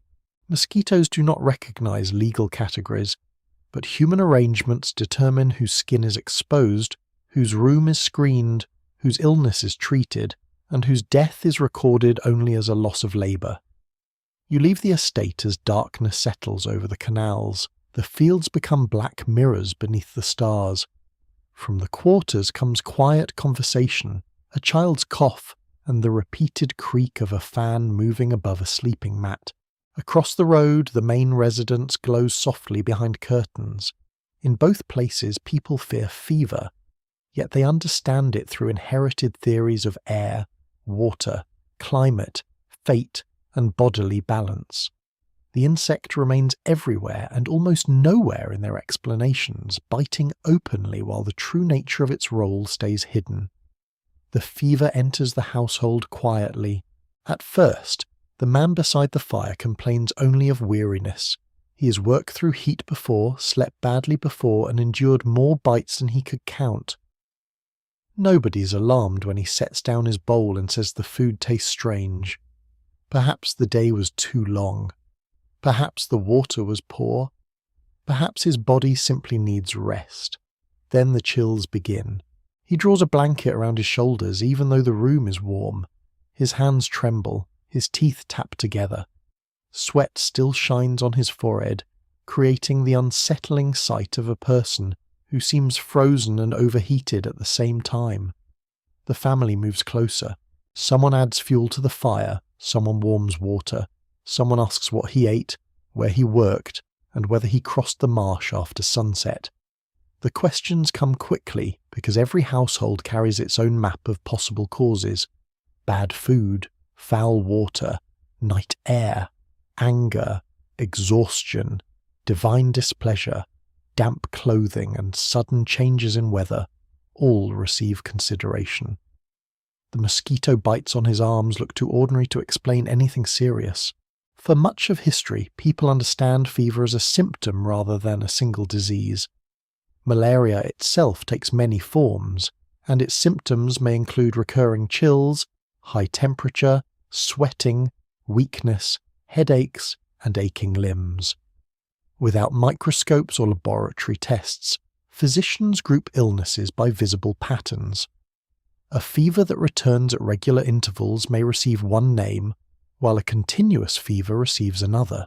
You watch the man's shaking ease after a while. Heat replaces cold. His face reddens. He pushes the blanket away and asks for water. The family takes this change as a hopeful sign, although the cycle may return tomorrow or the next day. Recurring fever creates a peculiar rhythm within the home. There are hours when the patient appears almost recovered, sits upright, speaks clearly, and even considers returning to work. Then the chills return with such force that everyone realizes the illness never truly left. This uncertainty makes planning difficult.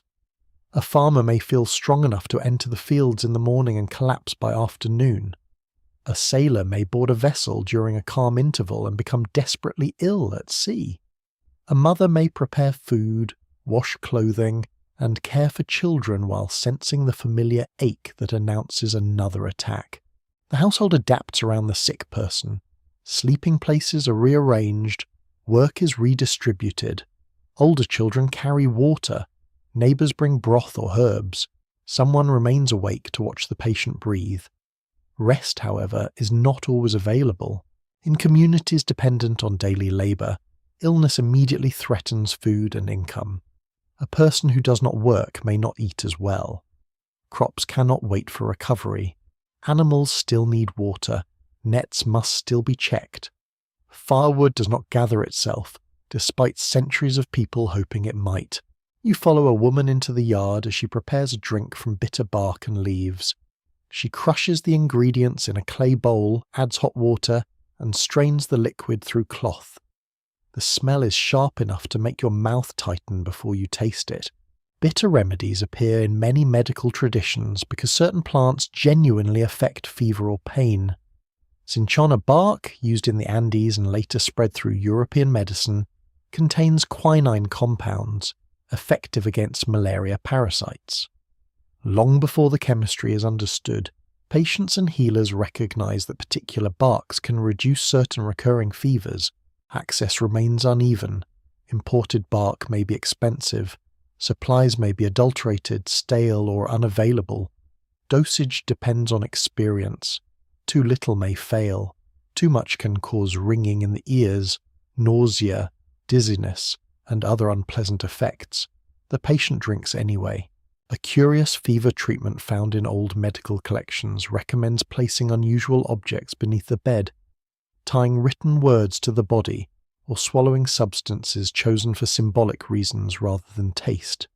Spiders enclosed in nutshells, charms made from animal parts, and carefully counted knots all appear in different places and periods.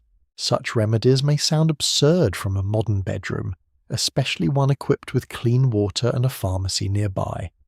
Yet when an illness returns without warning, and respected treatments often fail, almost any promise of control becomes attractive. The family beside you uses several approaches at once. The bitter drink is given. A charm is tied near the patient's wrist. Cool cloth is placed on the forehead. A prayer is spoken. The doorway is smoked. No one sees a contradiction. Theories about unhealthy air dominate many medical traditions. Marshes smell strongest when heat, decay, and insects are abundant, so the idea that poisonous vapors cause sickness seems reasonable. The word malaria itself grows from an expression meaning bad air. People close windows against night vapors, burn perfumes, carry scented objects, and avoid certain winds. Unfortunately, closing a room may trap mosquitoes inside. This is one of history's quieter cruelties. A family can follow accepted advice faithfully and unknowingly increase exposure. They seal shutters to block dangerous air, then sleep in a warm room with insects that entered earlier. Medical scholars remain uncertain about how close some early observers came to identifying mosquito transmission. Several writers noticed links between wetlands, insects, and fever. Others suggested that tiny creatures might spread disease. Yet an observation scattered in a manuscript is not the same as a widely accepted explanation. Knowledge may appear briefly, fail to persuade others, and disappear beneath stronger traditions. You sit beside the patient as night deepens. His fever has broken into heavy sweating. The bedding is damp. A relative wipes his face and changes the cloth beneath his head. The room smells of smoke, bitter medicine, and human exhaustion. Outside, another household faces the same pattern. A child cries with chills. An old woman lies beneath blankets. A worker who seemed healthy at noon now leans against a doorway, too weak to stand. During severe seasons, illness moves through a settlement until almost every family is caring for someone. People count time by attacks. This is the third day. The fever returned before sunset. The sweating lasted until midnight. He ate a little this morning. These details become a form of diagnosis. Families remember intervals, appetite, colour, speech, and sleep. The body is watched closely because there are few other instruments. Some fevers become associated with particular places. A low field earns a dangerous reputation. A certain road is avoided after dark. New arrivals are warned not to sleep near the river. Families move children to relatives on higher ground during the worst months when they can. The pattern may be correct even when the explanation is not. Disease also shapes emotion. A mosquito bite can become a source of dread once a household has witnessed recurring fever. The buzzing near a child's bed is no longer merely annoying. It becomes part of a larger atmosphere of uncertainty, even when nobody can explain why. You hear the insect before you see it. It circles above the patient, drawn by warmth and breath. A woman waves it away with a cloth. She does not believe it carried the illness, but she does not want it biting him while he is weak. Across the room, another mosquito lands on a healthy child. The contrast is almost unbearable because you understand what the family does not. One bite may mean nothing. Another may begin an invisible exchange that will reveal itself days later. Still, the household cannot remain frozen in fear. Water must be boiled, bedding must be dried, food must be prepared, the sick must be comforted, and the healthy must sleep. By dawn, the man opens his eyes and asks for broth. Relief passes quietly through the room. Nobody celebrates too soon. They have seen fever retreat and return. The healer arrives again, carrying herbs, questions, and a theory of the body shaped by generations of observation. Physicians elsewhere will bring different theories, different tools, and different confidence. Some will purge, some will bleed. Some will prescribe bark, prayer, cooling, heat, or fresh air. Each believes the pattern can be understood, and so you move toward the people who devote their lives to explaining sickness, from village healers and temple specialists to university physicians and curious experimenters, all searching for the hidden cause while mosquitoes continue their work in plain sight. The healer enters with a woven bag over one shoulder and the calm expression of someone accustomed to being watched by frightened families. She kneels beside the patient, places 2 fingers against his wrist, studies his eyes, and asks when the shaking began. Her questions move from food to sleep, from pain to dreams, from the colour of his urine to the direction of the wind on the evening before he fell ill. Nothing is dismissed too quickly. In this room, medicine is not a single system. It is a collection of observations, inherited explanations, practical habits, spiritual duties, and experiments repeated because someone once recovered after trying them. The healer knows which leaves cool, inflamed skin, which roots ease pain, and which bitter preparations sometimes help recurring fever. She also knows prayers, protective gestures, and the proper moments for calling upon ancestors or divine powers. You watch her examine the man's tongue. She presses his abdomen gently, listens to his breathing, and asks whether the fever returned at the same hour. Timing matters. A sickness that rises and falls in a pattern may be treated differently from one that burns without pause. Long before modern laboratories, physicians in many cultures classify fevers according to their rhythm, intensity, season, and accompanying symptoms. Greek and Roman writers describe intermittent fevers associated with marshy places. Chinese medical traditions record recurring patterns of chills and heat. South Asian physicians discuss seasonal illness, bodily balance, digestion, and environmental influence. Islamic scholars preserve, challenge, and expand earlier medical knowledge while adding their own clinical observations. These traditions differ greatly, yet they share a careful attention to patterns. The healer prepares another bitter drink, but she also opens the shutters for a short time. Fresh air enters, along with 2 mosquitoes and the smell of damp soil. She orders the bedding carried outside to dry in sunlight. This may improve comfort and reduce some household pests, even though the reasoning she gives concerns stale air and lingering weakness. Useful practice often survives inside an explanation that later generations reject. In a city far from this village, a formally trained physician approaches fever with a different language. He may speak of bodily fluids, internal heat, corrupted air, blocked circulation, or imbalance. He owns books copied from respected authorities. He has instruments, assistants, and perhaps a polished confidence that becomes especially impressive when nobody knows the answer. You enter his consulting room and find shelves lined with jars.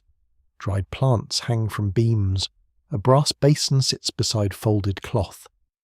The physician asks the patient to describe the chills, then listens while stroking his beard thoughtfully. He may recommend cooling foods during the hot phase and warming drinks during the cold phase.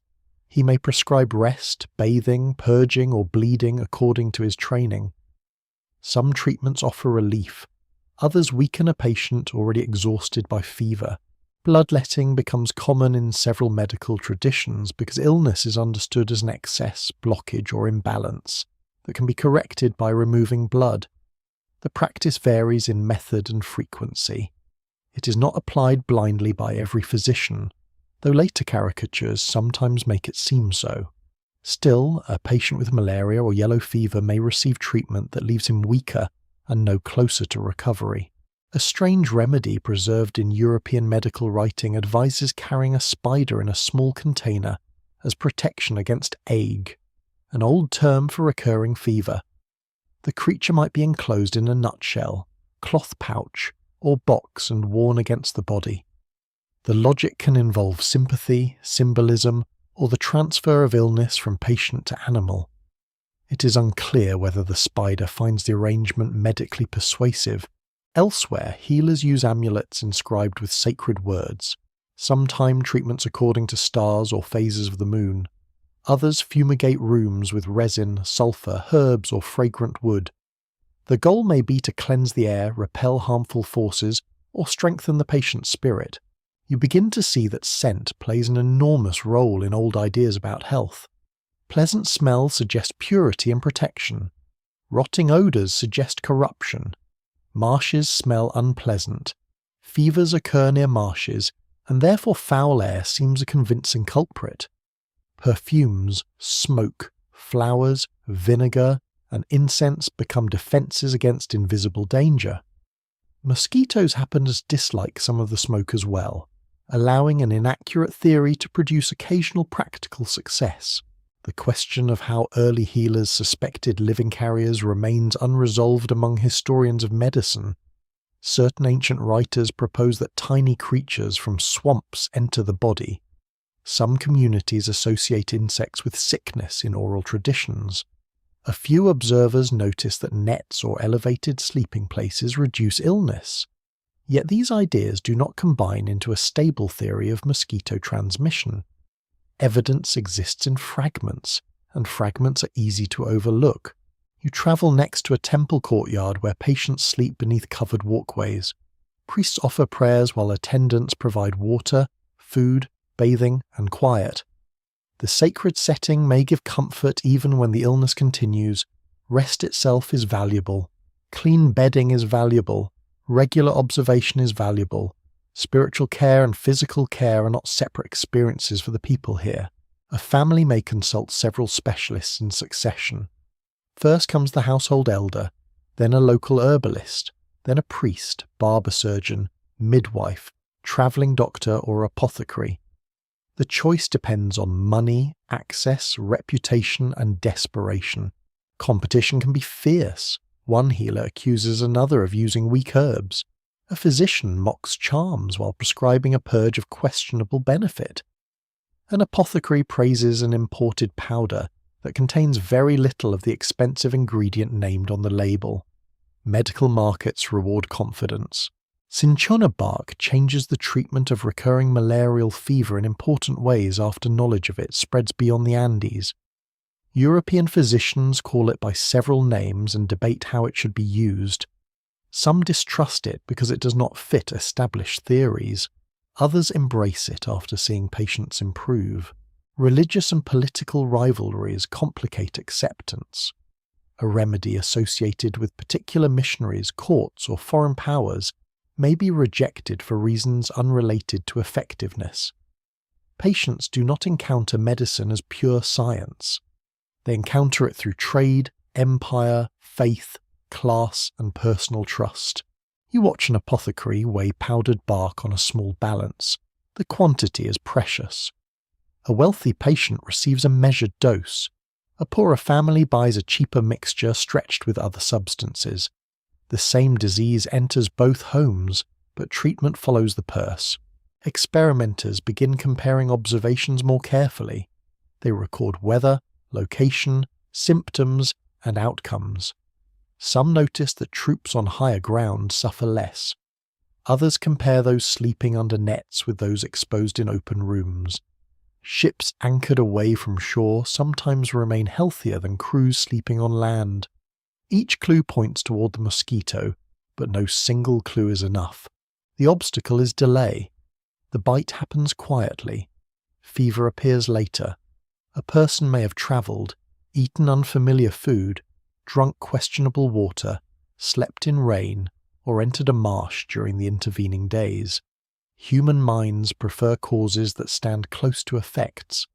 The mosquito has already vanished by the time the patient begins shaking. Back in the village room, the healer checks the man again. His pulse is calmer. She leaves instructions for broth, rest, and another dose of bark. She also tells the family to keep the room clean, dry the mats, and maintain smoke near the doorway after sunset. Her explanation may not satisfy a modern physician, but several instructions are sensible. You step outside as morning light spreads across the settlement. Around you, healers and doctors continue observing, recording, arguing, and guessing. Their theories may be mistaken, but their curiosity is real. Gradually, practical clues gather around nets, bark, marshes, seasons, and night biting.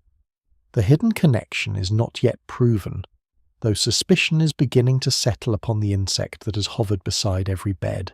Suspicion settles slowly, not as a sudden revelation, but as a collection of uneasy observations repeated across bedrooms, barracks, ships, farms, and riverside settlements. People notice that certain habits seem to help.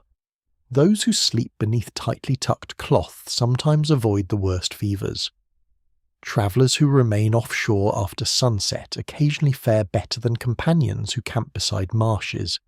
Families who burn smoke through the evening may suffer fewer bites, even if they explain the result as protection from corrupted air. No one clue is strong enough to silence older theories. Together, however, they begin to form a pattern. You enter a trading town where rolls of fine netting hang from a merchant's stall. The cloth is pale, light, and expensive. Wealthy customers test the weave between thumb and finger, searching for holes large enough to admit insects. A servant holds one length toward the sun. The mesh glows like a delicate web. For most buyers, this is not an ordinary purchase. Fine netting requires skilled production and careful maintenance.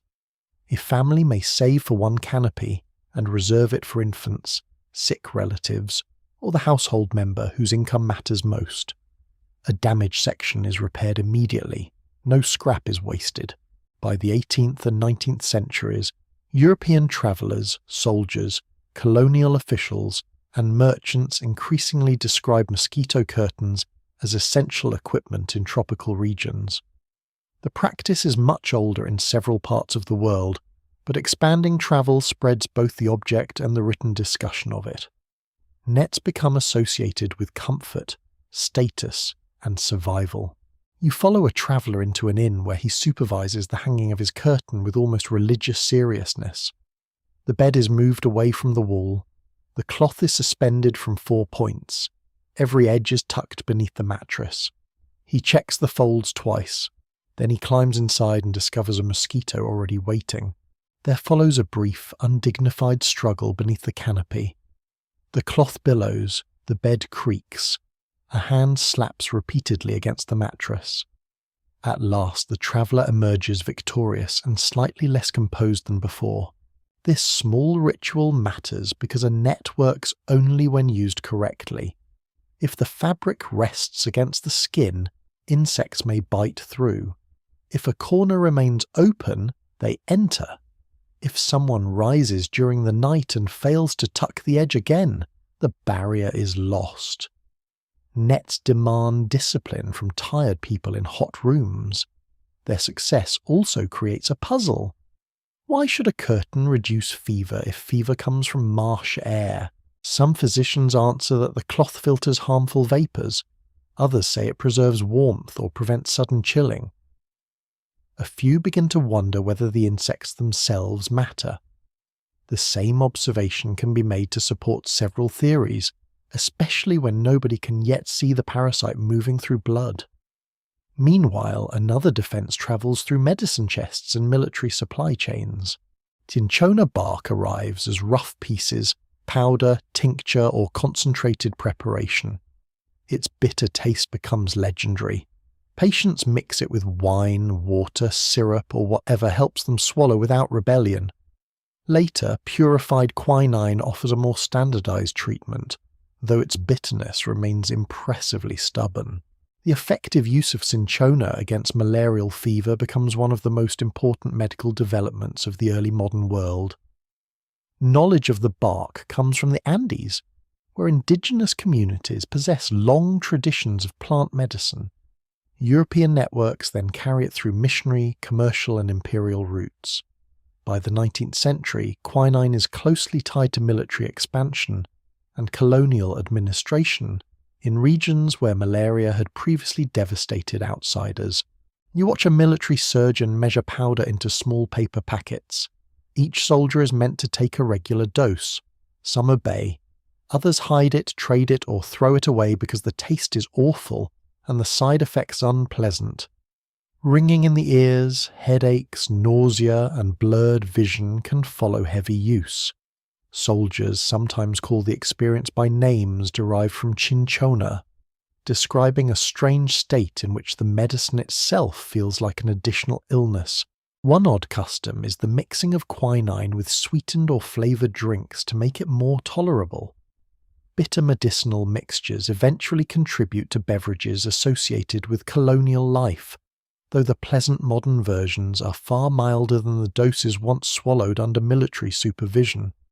Your relaxing evening drink carries a distant memory of tropical medicine, imperial logistics, and people grimacing over cups in damp camps. Quinine protects imperfectly. It can treat malaria and may suppress symptoms when taken preventively, but it does not stop mosquitoes from biting. Supplies run out, dosage varies, counterfeit products circulate, some patients improve, then relapse. Others receive the medicine for fevers that are not malarial and gain little benefit. Still, the results are striking enough to reshape expectations. A garrison that takes regular quinine may remain stronger than one that does not. A traveller carrying bark survives a route known for recurring fever. A plantation manager keeps costly supplies for selected employees, while labourers receive little or none. Once again, protection follows wealth and authority. Medical observers begin recording these differences with increasing care. They compare seasons, elevations, sleeping arrangements, and medicine schedules. They note that people exposed after dark seem particularly vulnerable. They study the times when mosquitoes are most active. Some recommend covering the body and using curtains even while continuing to discuss dangerous vapours. Naturalists also examine the insects themselves. They collect specimens in glass containers, describe their bodies, and distinguish one kind from another. Under magnification, the mosquito becomes less like a floating speck and more like an intricate machine of wings, legs, sensory organs, and piercing mouth parts. The sight is fascinating, although not especially reassuring. Debate persists over which observations truly influenced medical practice, and which were recognized only later as important. Historical records are filled with hints that seem obvious once the answer is known. A warning to avoid night air may accidentally reduce bites. Advice to sleep on an upper floor may place a person in stronger airflow.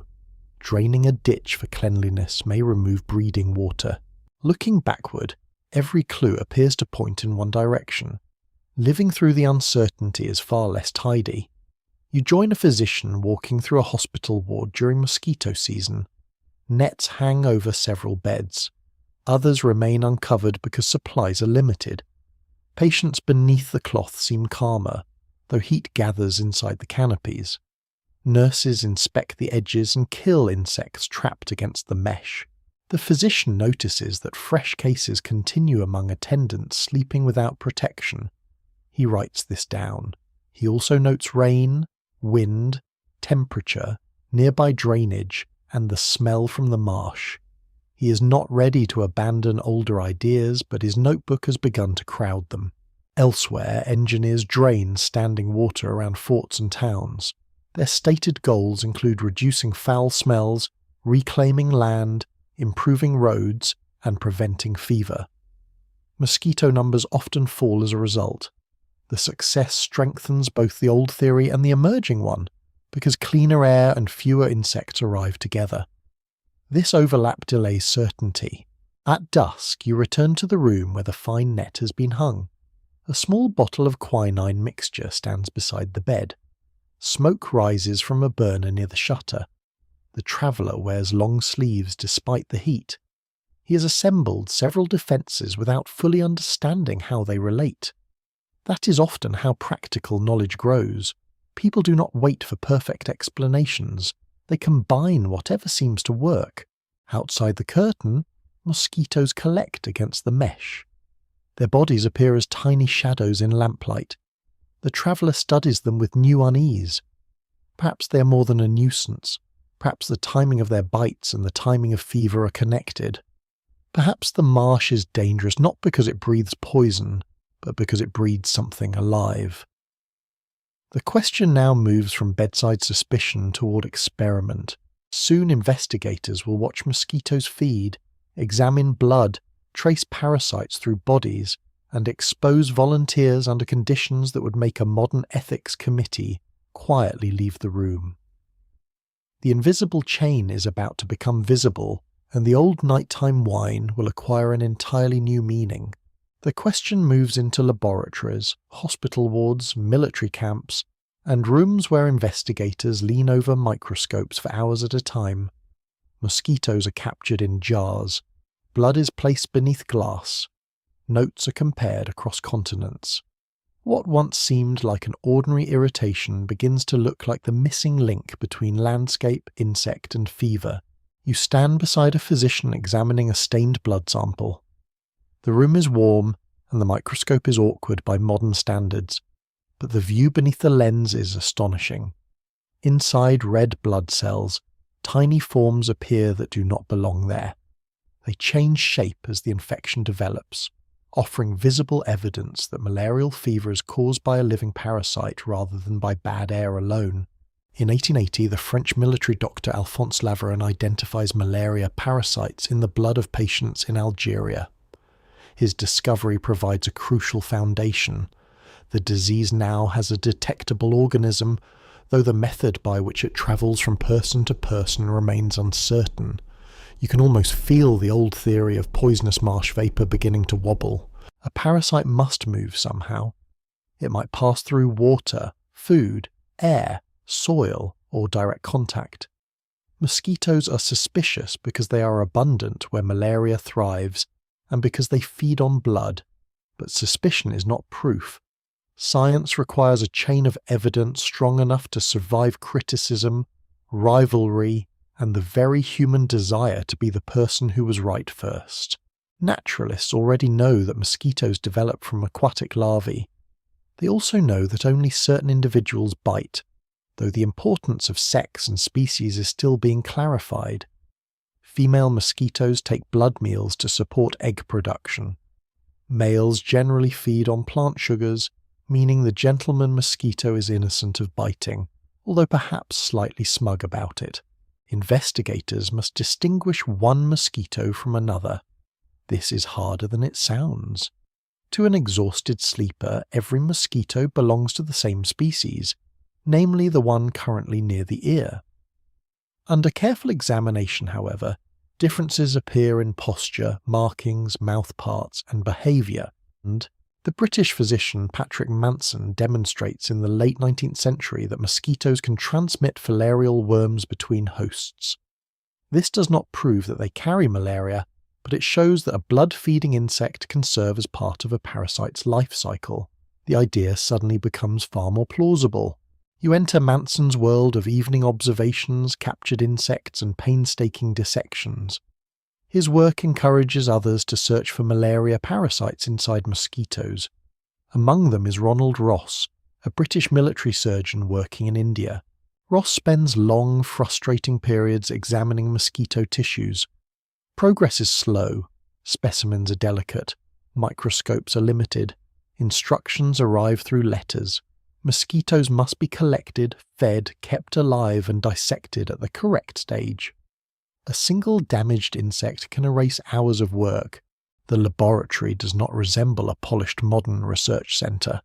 It may contain cluttered tables, jars covered with cloth, stained slides, notebooks, lamps, and the persistent heat of the surrounding climate. Mosquitoes escape. Assistants misunderstand directions. Officials reassign investigators to inconvenient locations. Science advances while paperwork stands in the doorway, asking whether everyone has completed the proper form. In 1897, Ross observes developing malaria parasites in mosquitoes that have fed on an infected patient. He later traces the bird malaria parasite through mosquitoes in experiments involving infected birds, demonstrating the essential role of the insect in transmission. This is one of the decisive moments in medical history. The mosquito is no longer merely associated with fever. It becomes a biological host carrying the parasite through part of its development. At roughly the same time, Italian researchers including Giovanni Battista Grassi, Amico Bignami, and Giuseppe Bastianelli investigate human malaria and identify Anopheles mosquitoes as the vectors. Their work clarifies which mosquitoes transmit the human disease and helps establish the complete cycle between infected humans and insects. Arguments over credit become intense. Medical historians continue to examine how recognition should be divided among Leveran, Manson, Ross, Grassi, Bignami, Bastianelli, and other contributors whose observations made the final understanding possible. National rivalry, empire, personal ambition, access to publication, and later prize decisions all shape the story. Scientific discoveries often receive one famous name, even when the path is crowded with assistants, patients, local collectors, technicians, and earlier thinkers. You watch an experiment in which mosquitoes are allowed to feed on a malaria patient, then later on healthy volunteers. The procedure is carefully observed by the standards of the day, but it would raise serious ethical concerns now. Consent, risk, and power are not handled as modern researchers would expect. One especially unusual experiment involves volunteers sleeping in protected rooms within malarial areas, while others are exposed to local conditions. In another arrangement, air and objects from dangerous regions are brought to healthy people, while mosquitoes are excluded. Such tests help separate the theory of poisonous air from the role of insect bites. The results are persuasive. People protected from mosquitoes can remain healthy even while breathing the feared marsh air. People bitten by infected mosquitoes can develop malaria without visiting the marsh itself.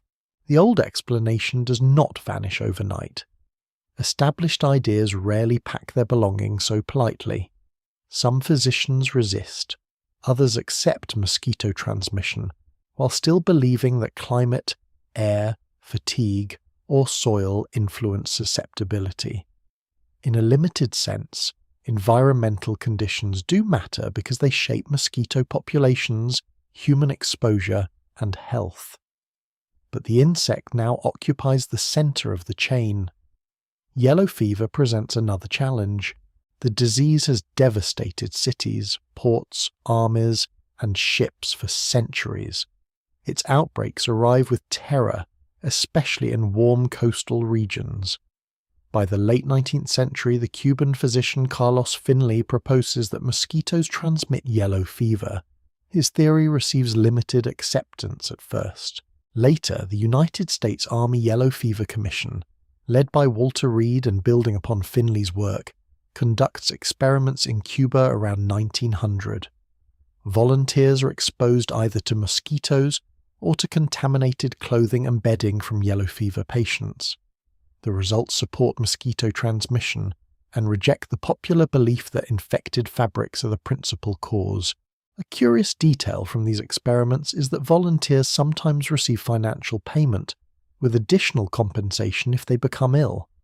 Some participants sign written consent forms, an unusual step for the era. Even so, the risks are severe, and not everyone survives the broader research effort surrounding yellow fever.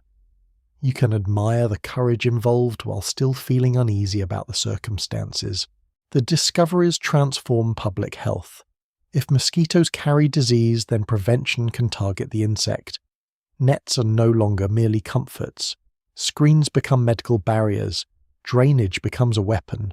Water containers must be covered. Patients with yellow fever may be isolated beneath netting so mosquitoes cannot bite them and spread infection onward. The ordinary household practices you've already seen acquire scientific explanation. Remember the smoke curling near the doorway, the cloth tucked around the baby, the raised sleeping platform, and the traveller fighting one trapped mosquito beneath his expensive curtain.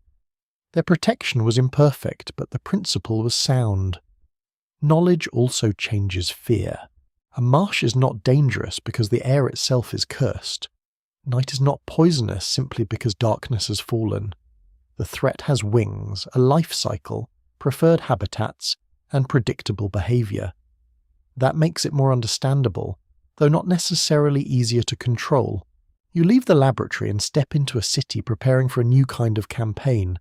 Inspectors carry forms from house to house. Engineers study drainage. Workers empty barrels and spread oil over standing water. Officials print instructions explaining how mosquitoes breed. The insect has been identified. Now governments, armies, businesses and communities will attempt something far more ambitious than rubbing herbs on skin. They will try to reshape entire landscapes, enter private homes, spray chemicals, drain wetlands, and persuade millions of people that a spoonful of water in a forgotten container can threaten a city. The city campaign begins with a knock at the door. An inspector stands outside carrying a notebook, a metal scoop, and the serious expression of someone who has recently learned that flower pots are matters of public concern. He asks to see the courtyard, the roof gutter, the water jars, the kitchen vessels, and any container left outdoors after rain. The household regards him with suspicion. Only a generation earlier, the family might have blamed fever on night air, damp soil, or seasonal misfortune. Now a government employee wishes to examine the saucer beneath a plant. Scientific progress can arrive in strangely intrusive forms. You follow him into the yard. He lifts lids, tips over broken cups, and peers into a barrel. In one vessel, tiny larvae move near the surface. He points them out to the family and explains that they will become mosquitoes unless the water is emptied, covered, filtered, or treated. The discovery that mosquitoes transmit malaria and yellow fever transforms sanitation campaigns around the world. Public health officials begin targeting breeding sites rather than relying only on personal remedies. Streets are drained, marshes altered, containers covered, houses screened, and communities instructed to remove standing water. The scale of these efforts is new. A cloth around one bed protects a sleeper. A drained ditch may protect an entire neighbourhood. A covered reservoir can prevent thousands of insects from emerging. The mosquito becomes not only a domestic nuisance, but also an administrative problem involving engineers, physicians, labourers, police, teachers, landlords, and occasionally one very annoyed gardener defending a decorative fountain. Workers move through the streets with shovels and carts. They clear blocked drains, fill puddles, and remove discarded containers. Roof gutters are repaired so rainwater flows rather than settles. Wells receive covers. Cisterns are screened. Residents are told to change water in household vessels regularly. The advice sounds simple until you consider how many people depend on stored water. In districts without reliable pipes, families cannot simply empty every jar. Water may have been carried a long distance and must last through dry days. The solution requires fitted lids, careful storage, and public systems that many authorities are unwilling or unable to provide. Responsibility is often pushed downward.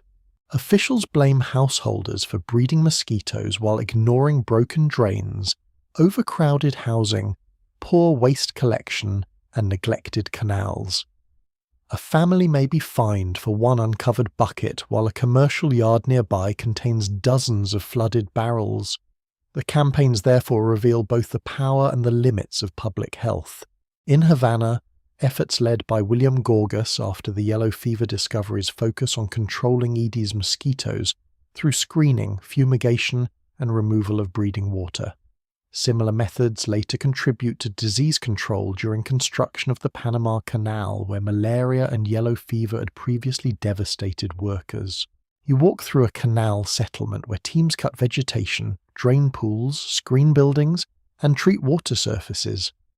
Hospital beds stand beneath nets, living quarters receive wire screens, workers distribute quinine and inspect camps repeatedly. The measures save lives, although the popular version of the story can sound cleaner and more heroic than daily reality.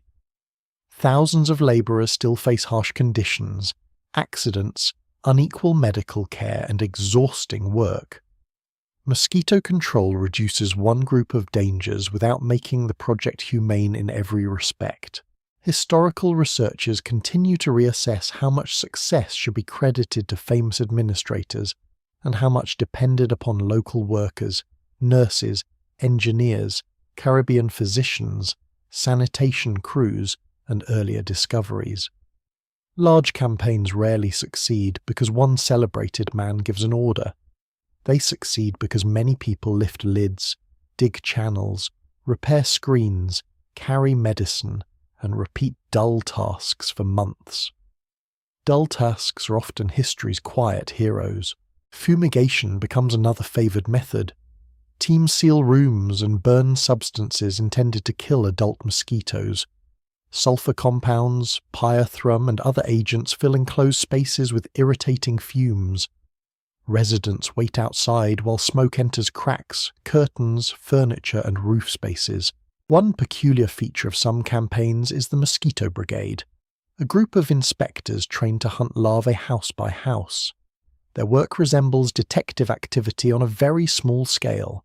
They search bottles, tins, vases, roof gutters, and even water collected in curled leaves. A single overlooked container can undo days of effort. You watch a brigade member discover larvae in a holy water vessel. Removing or treating it creates an awkward conversation with the building's caretakers. Similar tensions occur around cemetery vases, ritual containers, ornamental ponds, and water kept for animals. Public health instructions must negotiate custom, religion, privacy, and pride. Education becomes as important as enforcement. Posters show mosquito life cycles. School children learn to inspect yards. Newspapers publish warnings before rainy seasons. Nurses explain why patients should sleep beneath nets. Community leaders organize cleaning days. The mosquito is drawn in exaggerated form, sometimes looking large enough to carry away a small horse. The image is not scientifically proportional, but it certainly attracts attention. Then comes chemical control on a scale earlier generations could scarcely imagine. During the 20th century, insecticides become central to mosquito campaigns. DDT gains fame during and after the Second World War because it kills mosquitoes effectively and remains active on treated surfaces for long periods.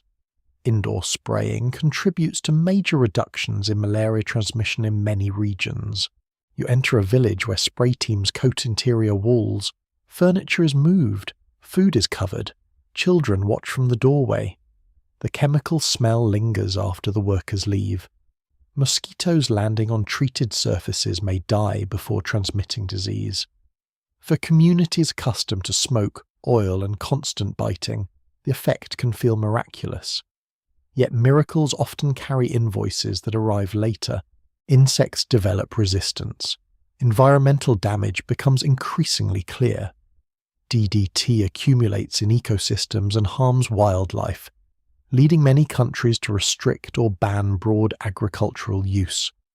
Public health programs continue using carefully managed insecticides in some settings, while searching for safer compounds and better strategies. Experts still disagree over how best to balance chemical control, ecological protection, resistance management, affordability, and the urgent need to prevent disease. No single method remains effective forever. Mosquito populations adapt, funding changes, governments lose focus, and public cooperation weakens when outbreaks decline. Success can create forgetfulness. A city with fewer cases may stop maintaining drains. Screens tear and remain unrepaired. Inspection teams shrink. People begin to see preventive rules as unnecessary because the danger is no longer visible. Then rain arrives, mosquito numbers rise, and illness returns.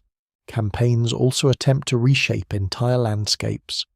Marshes are drained, wetlands filled, forests cleared, rivers straightened, and irrigation systems redesigned. Some projects reduce disease, others destroy habitats, displace communities, or create new breeding sites elsewhere. The old relationship between water and human life remains complicated. Wetlands support fish, birds, farming, flood control, and local livelihoods. Treating every marsh as an enemy can cause severe harm. The goal gradually shifts from destroying all wet places to managing specific mosquito habitats with greater care. Modern control combines several approaches.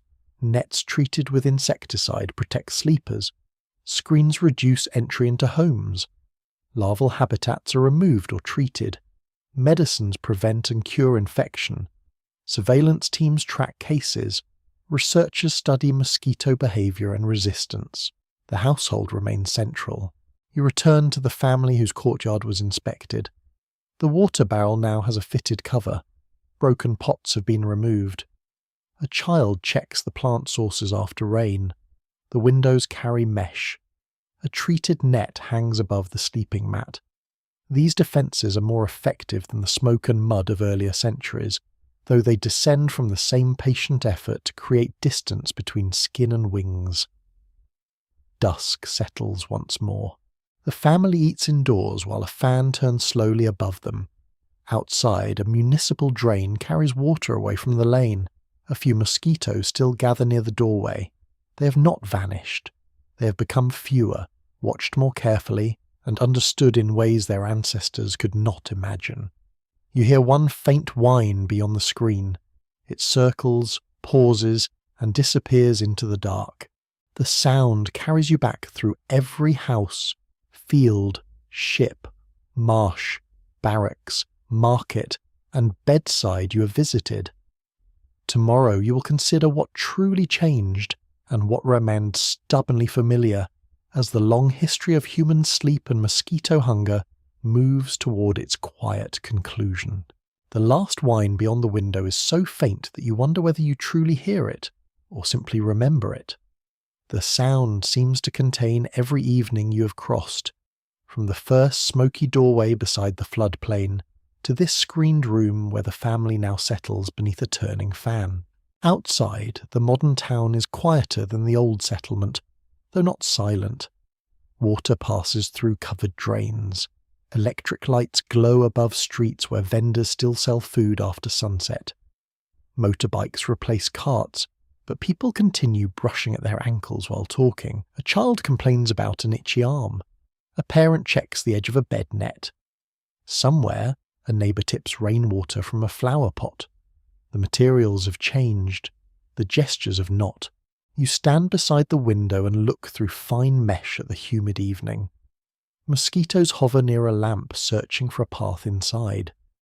The screen is inexpensive compared with the fine curtains once reserved for wealthy travellers, yet it represents centuries of observation, weaving, engineering, public education and scientific discovery.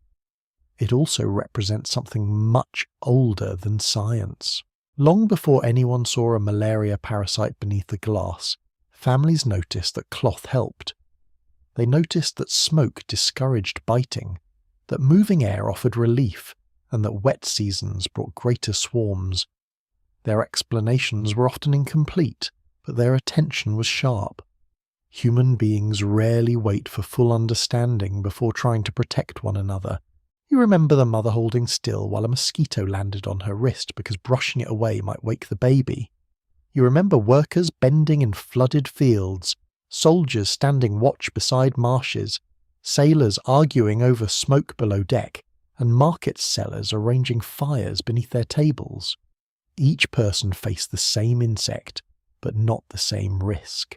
One of the clearest lessons in the history of mosquito exposure is that disease has never been distributed by biology alone. Housing, labour, wealth, war, race, empire, gender, and access to medicine shape who is bitten most often and who receives protection. A mosquito may not understand social rank, but social rank decides who owns a screen, who sleeps beside a ditch, and who can stop working when fever arrives. That pattern remains visible in the present.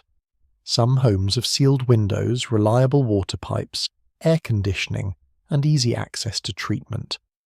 Others depend on open windows for cooling and uncovered containers for stored water. Some communities receive regular mosquito control. Others wait for help until illness has already spread. The insect survives within the gaps. It finds the broken drain nobody repairs, the net nobody can replace, the medicine that costs too much, and the neighbourhood rarely visited by inspectors. The history of mosquito control is therefore not only a story of scientific triumph, it is also a story of maintenance, fairness, and whether quiet preventive work continues after public attention moves elsewhere. Researchers still wrestle with how much ordinary knowledge disappeared because it was never written down.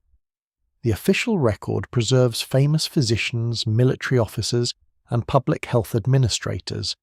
It says less about the grandmother who knew which leaves to burn, the boatman who chose a breezy anchorage, or the child assigned to fan a sleeping infant. Their actions may not have revealed the mosquito's biological role, yet they formed a practical archive carried through habit. You can see traces of that archive everywhere. Modern repellents replace animal fat and crushed leaves, though many still use plant compounds. Electric fans replace hand-woven fans, yet both move air across the skin. Treated nets improve upon plain curtains, but both depend on careful tucking. Window mesh refines the old woven barrier.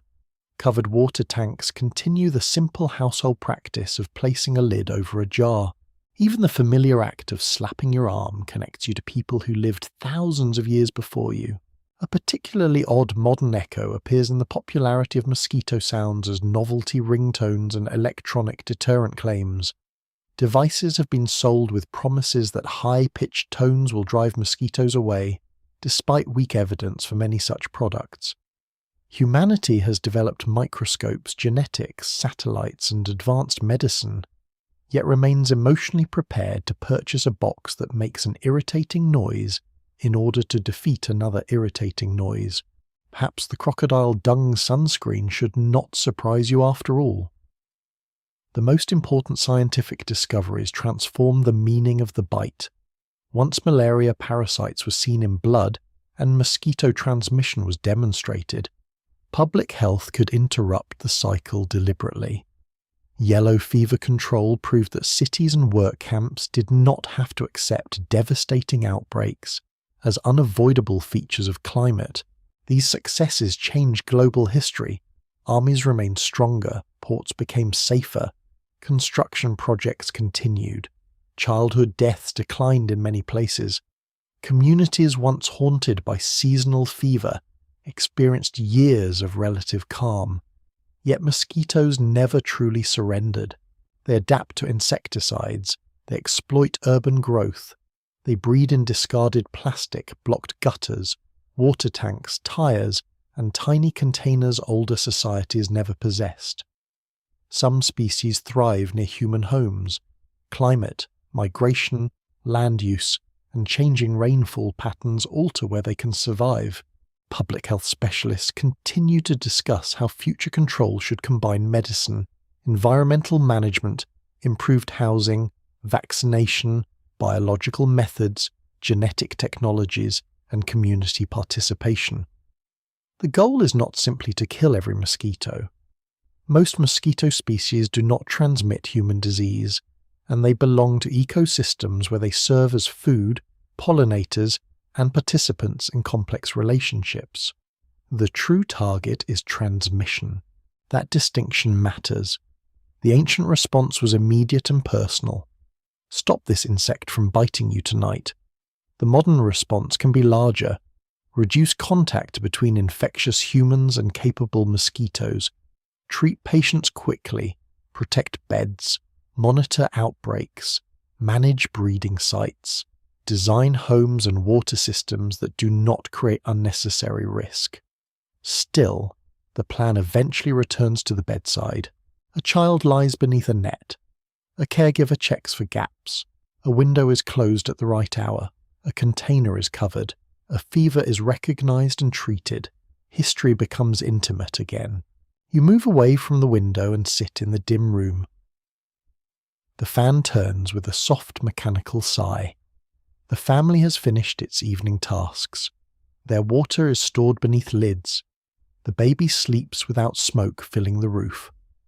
An older child scratches once, remembers the instruction, and stops for almost 3 full seconds. Outside, the mosquito continues circling. It cannot pass the screen. That tiny failure is the product of extraordinary effort. Generations endured bites without knowing their danger. Healers recorded fever patterns.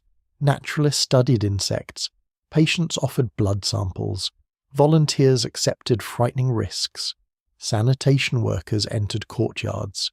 Engineers cleared drains. Nurses taught families how to use nets. Researchers tracked resistance. Parents repeated simple routines every evening. No single hero defeated the mosquito. No invention ended the struggle. Protection grew layer by layer. The story has also changed the way you hear the night. At the beginning, the buzzing was merely irritating. Then it became threatening, carrying the possibility of fever, weakness, and death.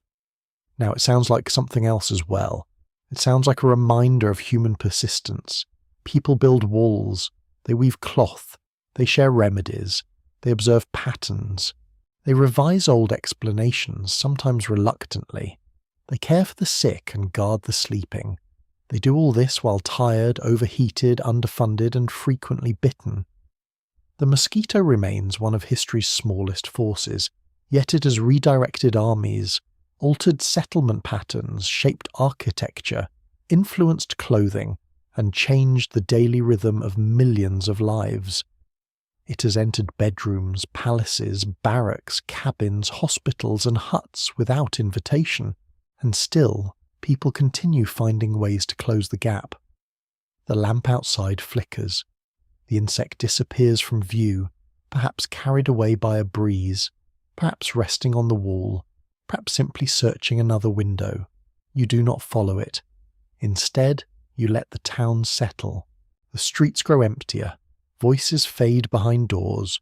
Water moves quietly beneath covered channels. Nets hang around beds like pale clouds.